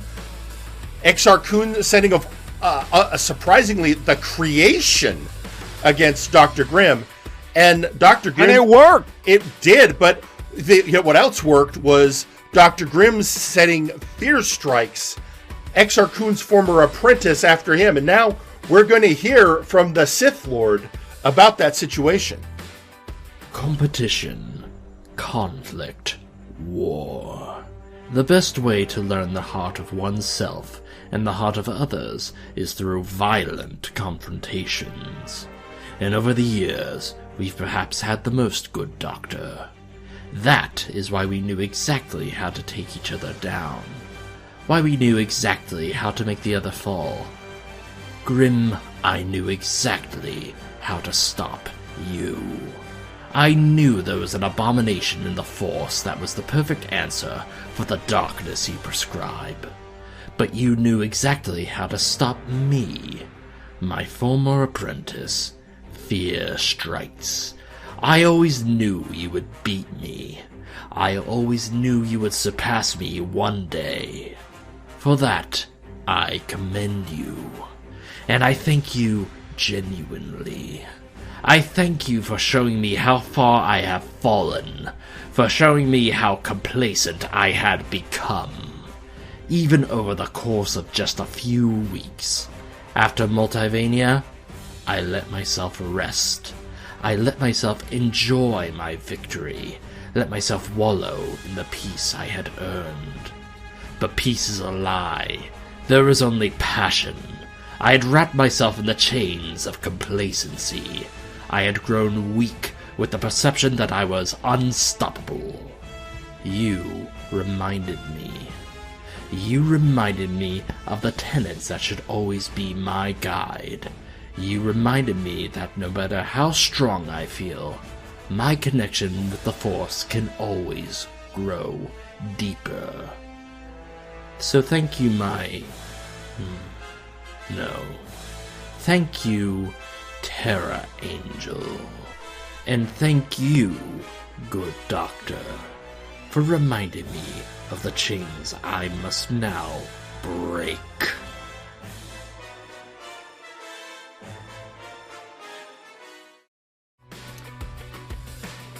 And so there you have it from XR Kun.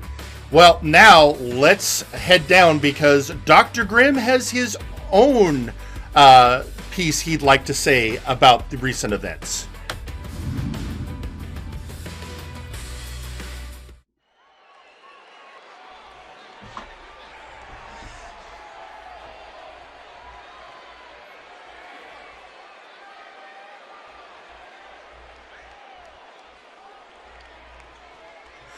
Good day, Multiverse!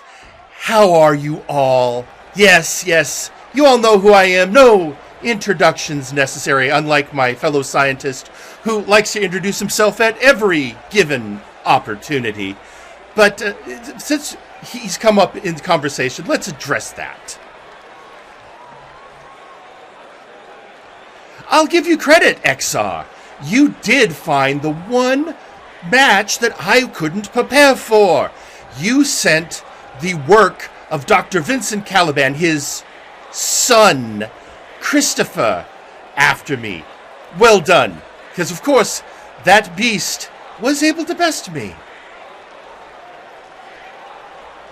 And everyone asks about the handshake, and I feel that Vincent has explained that well enough recently. We have made a understanding that will let us continue our real work. And that's the real point.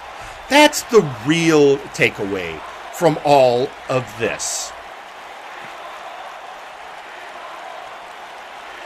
Vincent reminded me why I'm here in the first place. Yes, winning matches is fun and having power is exciting. But I, at the core, am a scientist. I am a man in pursuit of knowledge. And as Vincent said, there's a secret in the Nexus. And like him, I intend to find out what it is. And Vincent, you've done well, but let's be honest, I've come closer. I've already caused change in the Nexus once. And believe me, if need be, I can do so again.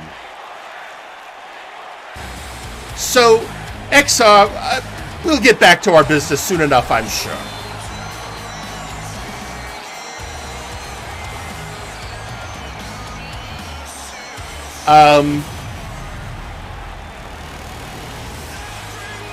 Eric, should we be worried? Always. Always. All right, that is the second time we've heard something about a secret in the Nexus.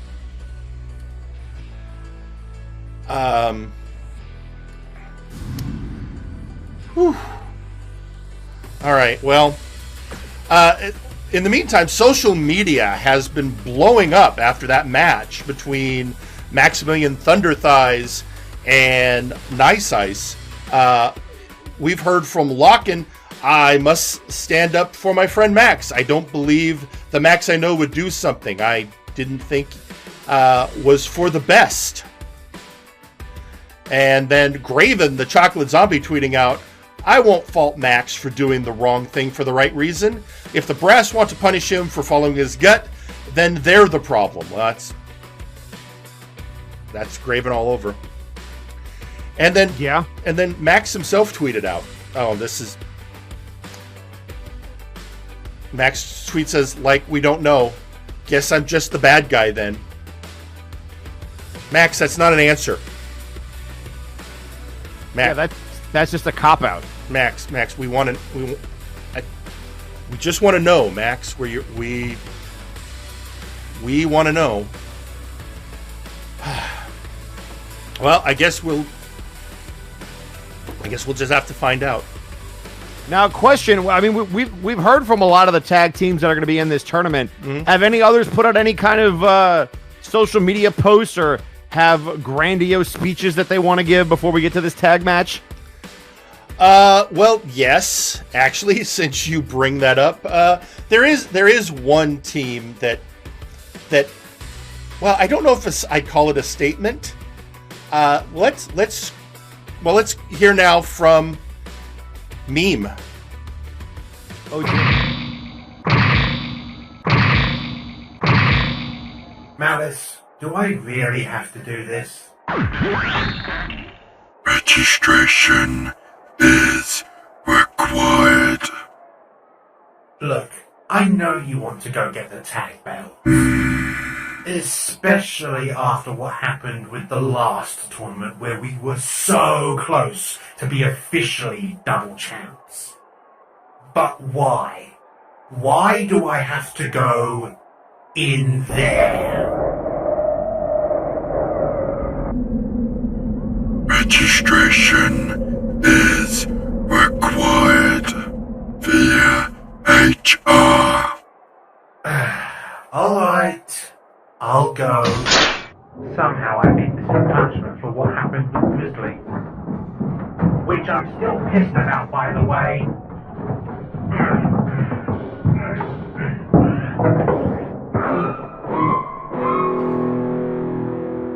What was that? Alice? Come on, get me out of here. Alice? Oh, yeah.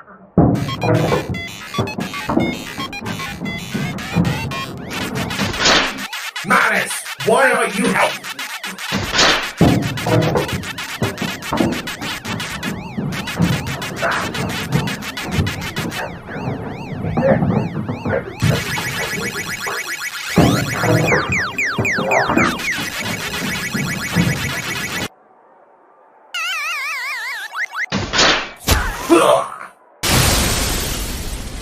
Status.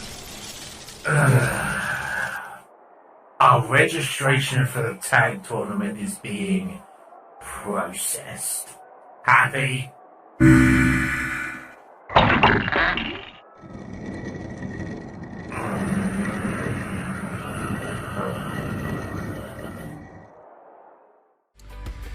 And as we know, the form was processed, and Meme will be in that tag team tournament. They, in round 1, will be facing off against Daverman and Sparrow, the Sentinels. Meantime, Eric, let's head down to ringside for our next match in that tournament. this should be exciting. It should be. Yeah. The following match is a tag team tournament match. Introducing first, Sasquatch Wing and Raphael Sampson, the Lawds. That reminds me, I need to have another swig of my Squatch roast.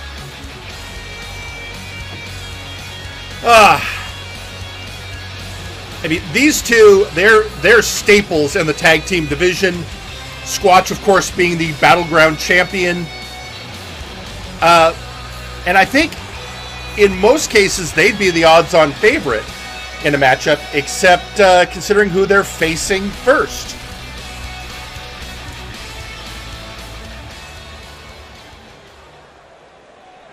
And this is not going to be an easy first-round matchup for either of these two teams. Because look at the size of these two, the former tag champs. And introducing their opponents, the Flame Revenant and Hightower, Chained Hell. So I'd like to point out At Multivania, there was a fatal 4-way tornado tag team match that featured Chained Hell going in as the Unified Tag Team Champions, the Toxic Wastelanders, Eastern Block Party, and we saw what happened to Nice Ice just a couple of minutes ago, and the Lawds. And in round 1, we are getting a rematch of half of that match. I am stunned that one of these teams won't make it to round 2. My understanding is this was how the seeding worked, so... I mean, best of luck. All right, so we'll be starting off with Raphael, Samson, and Hightower. Oh. And if you missed Multivania, don't forget to check out the MNW YouTube channel. If you ever missed any of the shows or want to catch up on some of the old history, check out Multiverse Nexus Wrestling over on YouTube. And quite the start of the match. The strength of Raphael Samson, but Hightower making a quick comeback.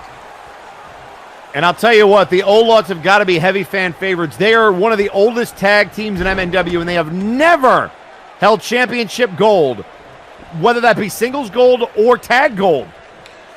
Yeah, it's and yet perennial fan favorites. Yeah, it stuns me that they've never been able to capture the titles, but they've been fingertips away on multiple occasions. This last firing line, we replayed an old interview with Sasquatch Wing, and Twitter went nuts. I mean, the one thing that Sasquatch Wing has done is he is the Battlegrounds champion, but that's more of a title than it is an actual championship. I mean, it was well earned. It's like being king of the ring. It's not really a championship. Yeah, it's not like it's something he's going to be putting on the line. So, on the other hand, it was an accolade he got. And we're in discussions right now about possibly doing another Battleground tournament. Oh! The Fireman's carry throwing him into a German suplex. Now just posing on him.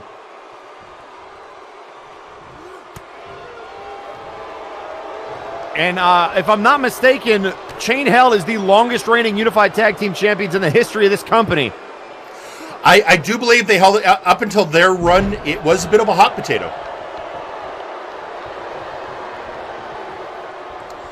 And it was a absolute war for the Toxic Wastelanders to claim those championships. And now look at these boxing blows. And a big clothesline, and Squatch still on his feet. Yeah, anyone else would have been on his keister after those blows, but not Squatch. Up on a brain buster. It's out of the Revenant's playbook right there, Flame Revenant to be exact. Now, is there any relation between the Revenants? From what I understand, no. That's going to be interesting, considering I'm going to have to ask the main man how he feels about somebody else using the name Revenant. Now, to be fair, most people call him the main man these days than they do using his actual title, the Revenant. That's true, and they are in a bad place right now. I don't know if they're going to get back in the ring. I hope that... I don't want to see a count out at this point. I mean, you might, though. Yeah, I'm hoping Squatch is enough of a veteran to know he needs to get him back. He's got to get him back in the ring. We're up to a count of 8. There we go. And there we go, right at the count of 8. But that allows the tag made to Hightower. Oh, looks like they were both going for each other, but I think Hightower got the better of it. Wow. Not many people can throw Squatch around like that.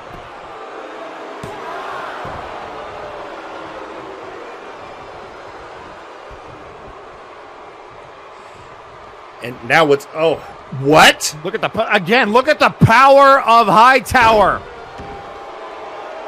I mean, it's one thing to see Raphael Samson do that, but it reminds you just how strong Hightower is. And now grabbing him by the hair, and down goes Squatch. And there's so much hair to choose from.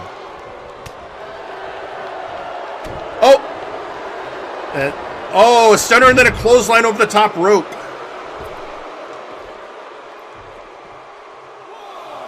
And now Hightower being picked up by Squatch, and we are back on the outside. Oh, what's going to happen here? Squatch, make a decision.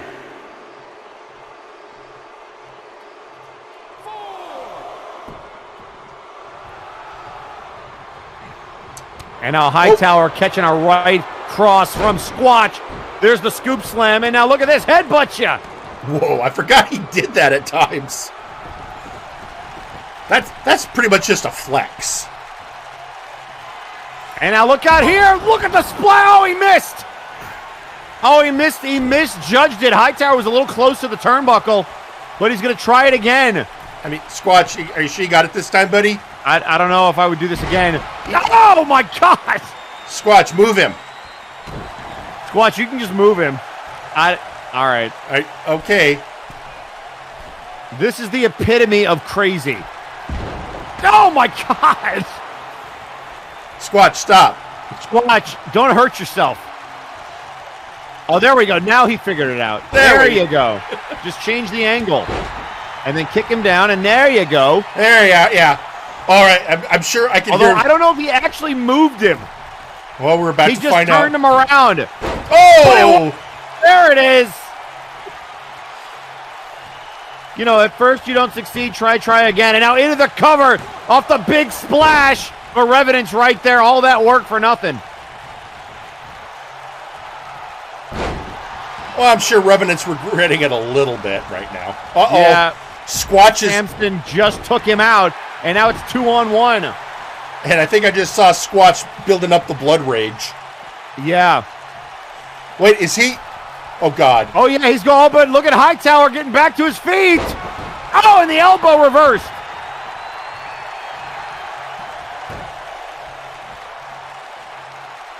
He calls that the Sasquatch off the top. Oh. All right, and now tagging in Raphael. Oh. You know what? Hightower. Oh, the choke slam. Choke slam out of nowhere. And now a two-handed toss. You know, a lot of wrestlers have favorite targets. It seems that Hightower's is the throat.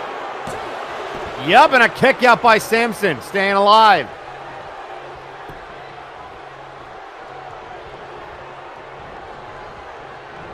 And into the corner, and not the good corner.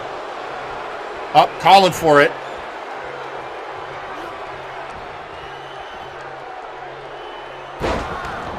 Oh, and down he goes. Samson in trouble. Here comes Squatch and breaks it up, and now Revenant trying to take out Squatch from behind with a neck breaker. Oh, uh-oh. Hightower saying that it might be game over.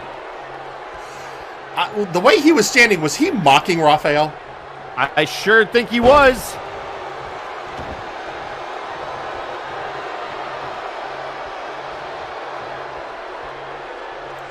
And now grabbing him by the hair. You don't grab a man named Samson by his hair. And a kick out there by Samson, able to stay alive. All right, what's it? That was a little bit of a Squatch roar right there, and now punches to the head of Raphael. And again, going for a cover. Here comes Squatch, trying to get back up, and a kick out by Raphael. And again, calling for the choke slam. And taunting both members of the O-Lawds. He wants Raphael to get up. And I think Raph was meditating or praying. Maybe. And now off the ropes. And drops the leg on him. Into the cover. 1, 2. Oh, he got him. They're moving on. The big leg drop by Hightower. And Squatch just missed the breakup. Here is your winners, Chained Hell. That is. I mean, that big leg. We've seen Convict end a couple of matches like that.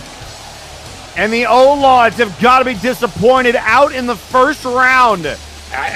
Yes, and I think the other teams have to be going, wait, you mean these guys are moving forward?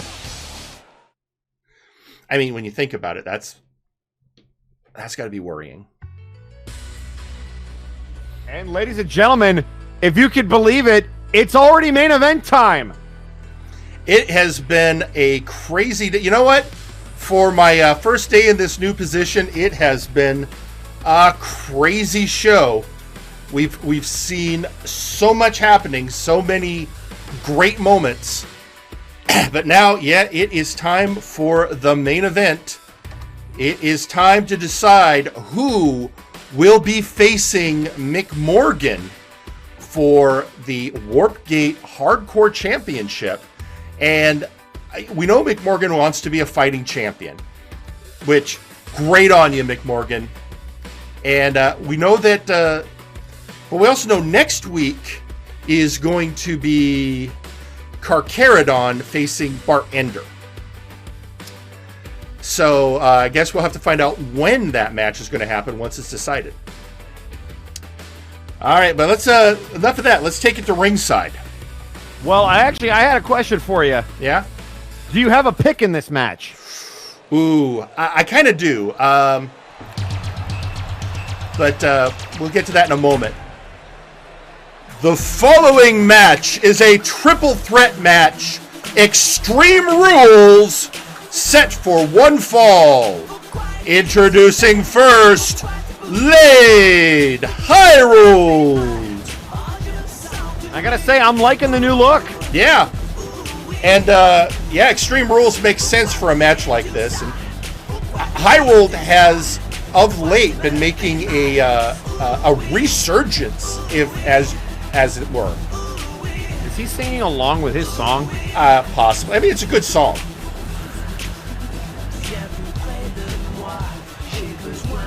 And he's probably one of the few people who can sing along with it. I don't think there's a lot of French speakers in the back.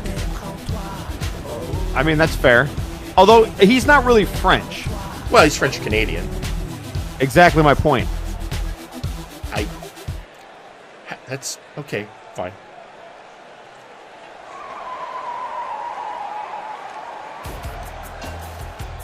And introducing his opponents first, Pupusa Moneky P.I. Oh, hey, Pupusa rocking a little bit of an old school look for him. Yeah, old school and ready to go and do some damage. Yeah. So Pupusa recently had, he's had a lot of investigations, and last week he pointed out that he's done a lot more investigating than wrestling. And considering he's in a wrestling company, it's time to get back to that. I'm curious because Pupusa was a major force in the opposition against the Inquisition. I'm curious what he feels, especially since, back in Multivania, that turned out to be a slight resurgence of the Inquisition. Slight, yeah. Got put down really quickly, thank goodness.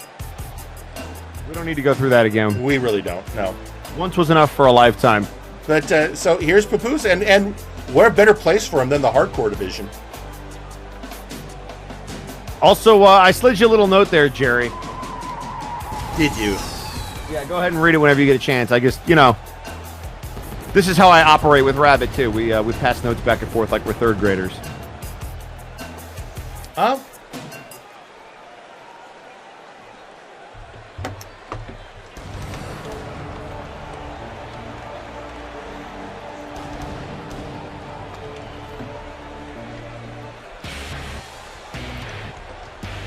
And here comes the dagger.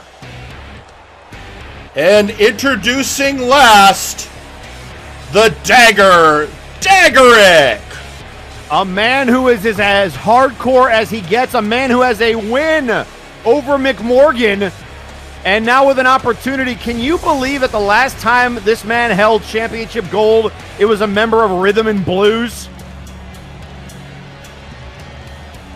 Think about that. He was tag partners with Flyboy Bell the last time he had a championship around his waist. And I think he's ready for that streak to come to an end.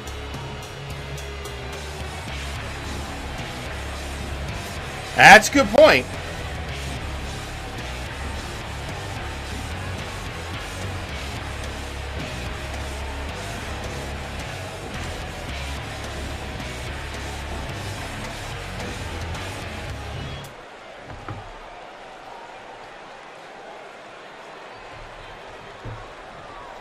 So you asked me earlier who I liked.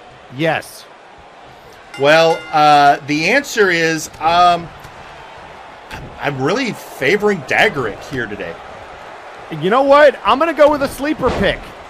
All right. I'm going to pick Pupusa. Really? It has been a very long time since Pupusa has competed for a championship of any kind.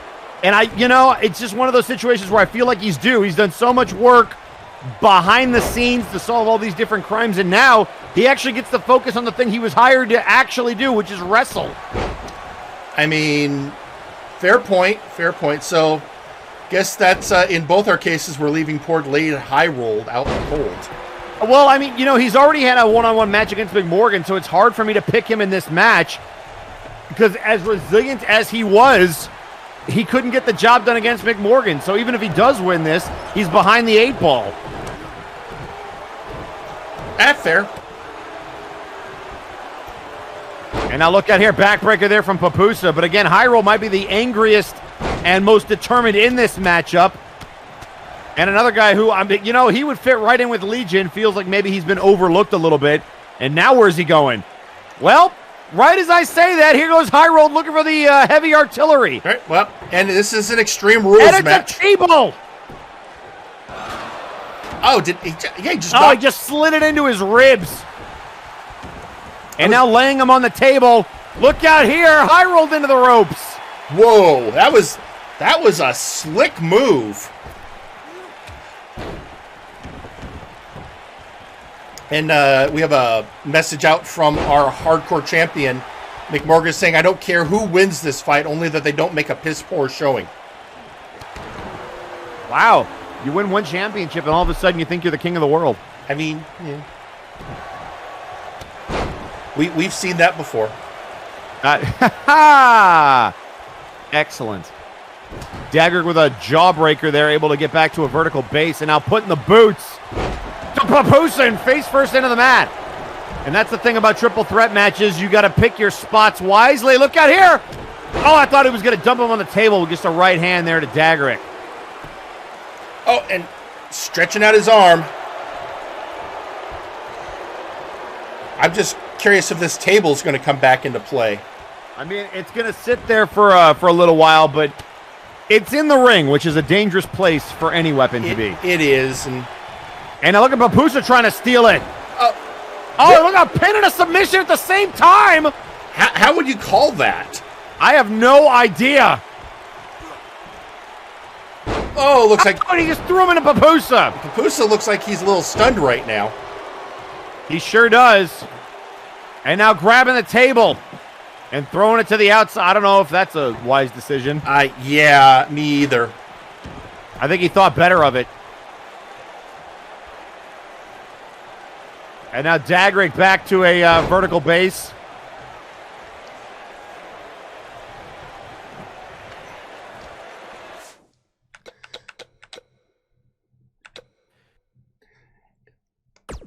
Oh, they're going crazy now.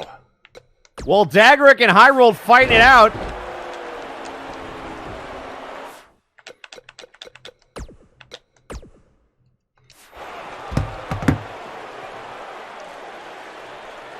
Looks like I'm getting a little worried about Pupusa. Looks like he definitely had his clock rocked.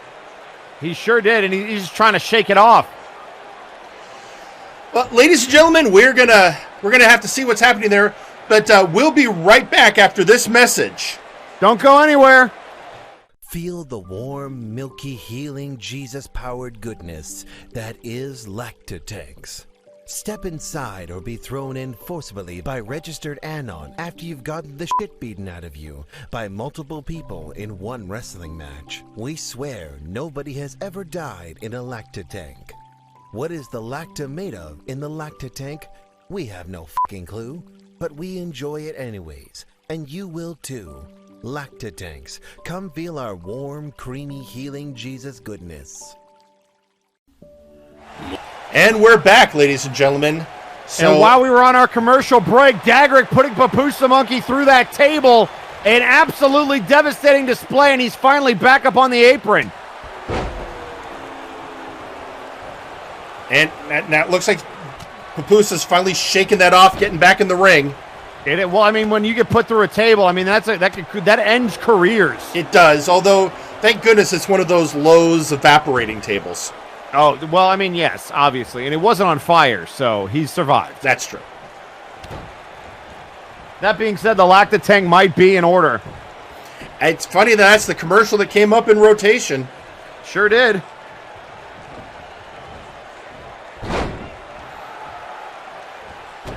And Hireold decided to take a little bit of a break while Pupusa and Dagarik go after each other. Oh! Oh, what a clothesline out of nowhere! Boy, he picked his spot. Wow, and then going after Pupusa, I think he heard us not picking him. I think he did.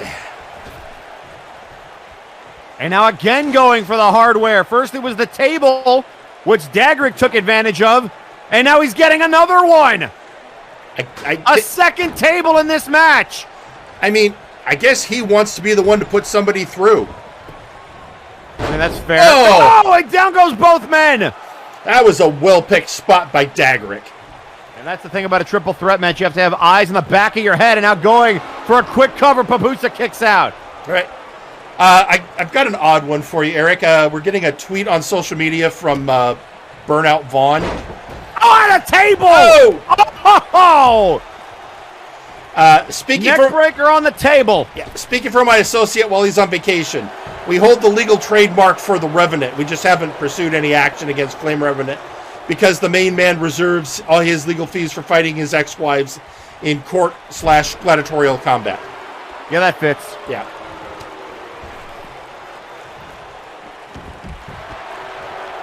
And now all three men outside, which is, there's no count out in a match like this, but you still have to win in the ring. Oh, look out here. A Falcon arrow to Pupusa. And might be looking for the Dwarven Buster on the table. Oh! On the knee instead. But then he got taken, his legs taken. Hireold's been going after the legs. You notice that? Yeah, he's certainly looked good.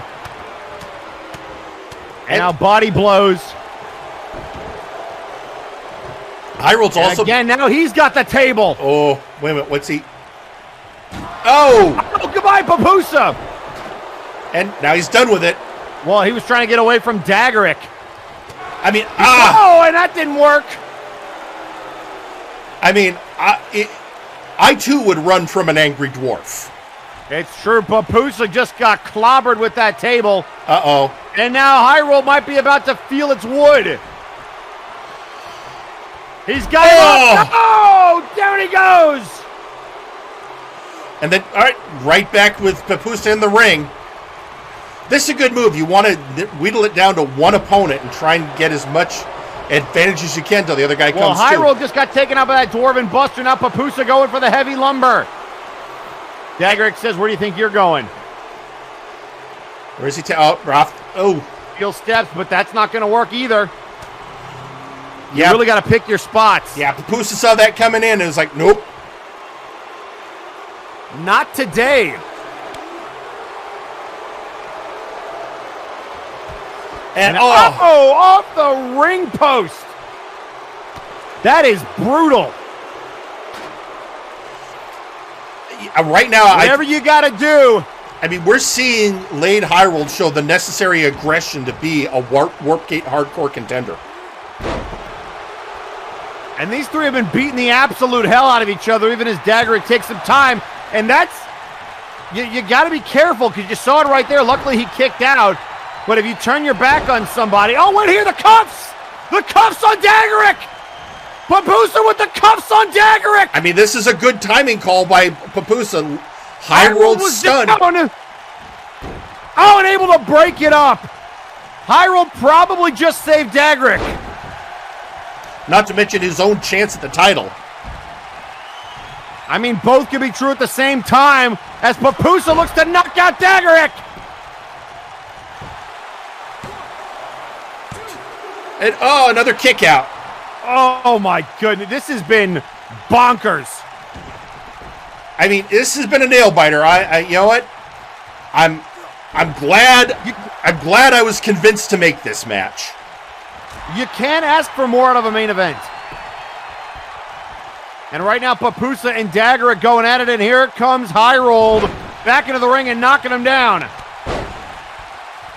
And now all three men, well, Pupusa's got his choice. It's almost like he can't pick. Come on, ref. So who do you go after? And now Pupusa into the cover, and a kick out by Hireold. These men will not die. Oh, another kick to the head. Oh, and that's using your head, Lade. And now Hireold a side headlock. Uppercut to Dagarik. Oh, he was going for the knockout punch. And neither one of these men letting them get their best shot off. And now Dagarik sent to the outside. What's Lade planning? Oh, the knockout blow! There he goes. He landed it now, but he's still, even though there's no count out, you've got to get him in the ring if you want to actually win. A fire blast right to the face.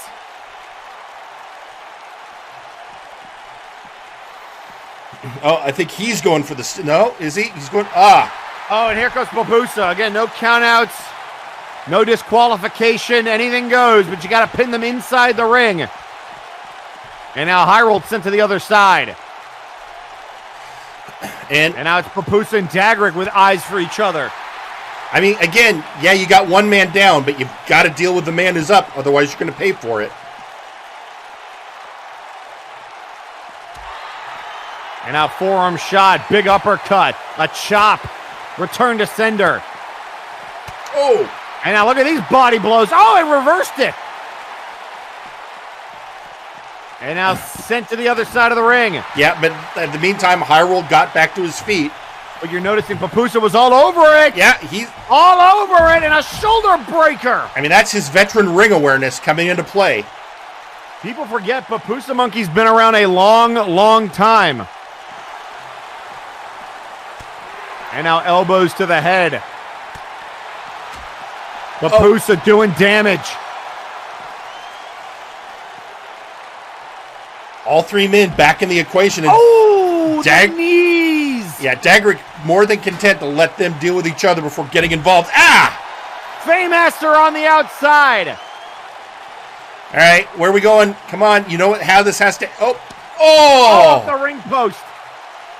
Oh, the brutality. This is their brutality. Oh, and a Samoan drop.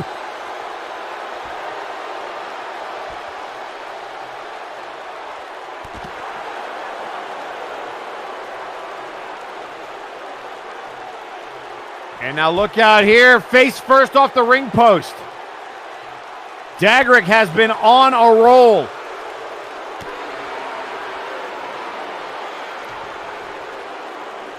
All right, and finally getting it back in the ring. This could be Dagarik's best opportunity. I don't know if I'd waste it taunting.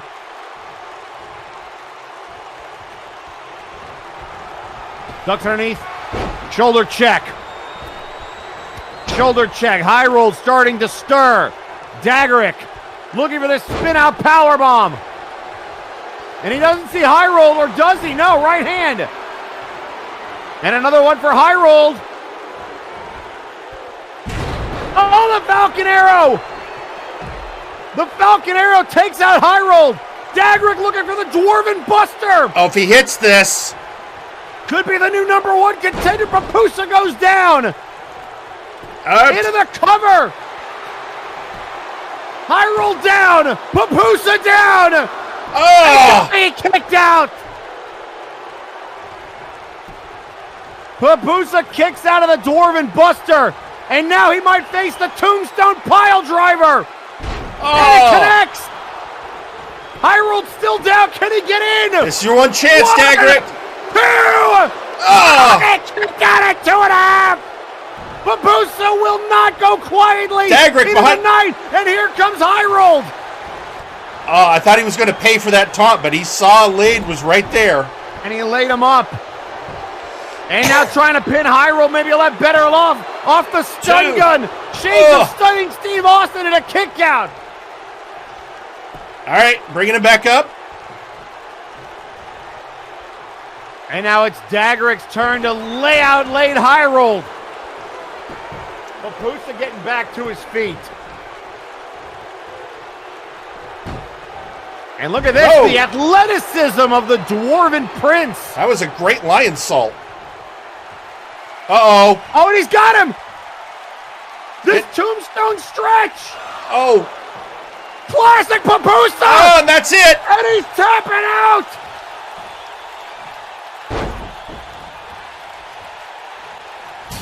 Well, Eric, you called it. So, the #1 contender. Here's your winner and #1 contender for the Warpgate Hardcore Championship, Pupusa Moneky P.I.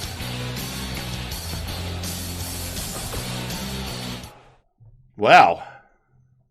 What a win for Pupusa. I mean, that was... He made me look real good, didn't he? Oh, that was completely crazy. After all the hard work Pupusa has done, he'll get an opportunity to take on McMorgan for the Warpgate Hardcore Championship, but that'll be for a different day because we're out of time. Well, actually, Eric, hang on. We got one late entrant. We got one more person that would like to talk to the audience. So we're going home on a promo. We're going home on a promo, and ladies and gentlemen, we turn it over to one half of Shooting It. We started the night with a promo from Jack Abbott. We're going to end the night on a promo from his partner, Devin. Listen, son of a... What can I say about him? I mean, besides he's a coward, like everyone else has been saying. He bitches a lot, like everyone else is saying. He doesn't know how to fight, like everyone else is saying. So what do I have to say about him? Like what everyone else is saying, that's me alone. Well, first of all, there's many things. I could say that he looks like a freaking princess every single time when he goes out, and when he loses, it's someone else's fault. Why VIP even have him in VIP if all he wants to do is hide behind Beef, Sam, Albanomics? God, I hate that name. Anyway, it just... I don't understand Will. Will loses, he bitches, he loses, he repeats every single thing. It's like, shut up, because every single time when you open your mouth, all we hear is blah, blah, blah, blah, blah. When is it going to stop? When are you going to man up? When are you going to take a loss and actually feel like you're going to do something more about it instead of trying to cheat yourself into a win, which apparently that didn't work for you. You had an idea, didn't work out. Maybe it was just because you were just tired, you didn't work out enough, you didn't just do things. All you do is just complain and whine every single time. It's someone else's fault. It's never your fault. No, you're the precious princess. You're just the person who just wants to cheat and he just wants to be the best. And, well, if you do be the best, you beat the best. If you can't beat the best, then you're just wasting everyone's time. Get out, MNW. Get out of the ring. Stop talking. Your promos are the same, just annoying thing. Am I right, MNW? Do I have any more else to say? Or can we just put this princess into sleep and kill it? All right, so that from Devin of Shoot Nation. You know, I got to agree with him. if you're gonna make an excuse every time you lose, kind of makes people tune you out. And all I do here is blah blah blah blah blah whenever you talk. That's fair. Also, one last thing to go out on. We have a tweet out from Pupusa Moneky, who is saying, well done to my two competitors tonight, but at the end of the day, longevity endurance takes the day. Best of luck to both in the future. So with that, and Jack Abbott's tweeting out, impressive match from all three men. Tip of the cap to the PI.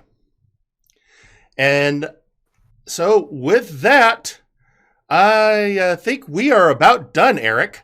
So let's take it home, ladies and gentlemen. Next week, we will see in our main event, Bart Ender face Carcharodon for the Big Oof Championship, and we will have two more matches from the tag team tournament. With that, for my broadcast partner, Eric Genericson, I'm Jerry Aldini. Ladies and gentlemen, good night. Viewers, hear the roar of Sasquatch Wing. One half of Hope Lawds. Watch more Multiverse Nexus Wrestling. Watch more Raphael Simpson and Sasquatch Wing. Watch more All Lawds. Then look below. Like, share, comment, subscribe. Ring the bell squared. Watch more of MNW on this channel.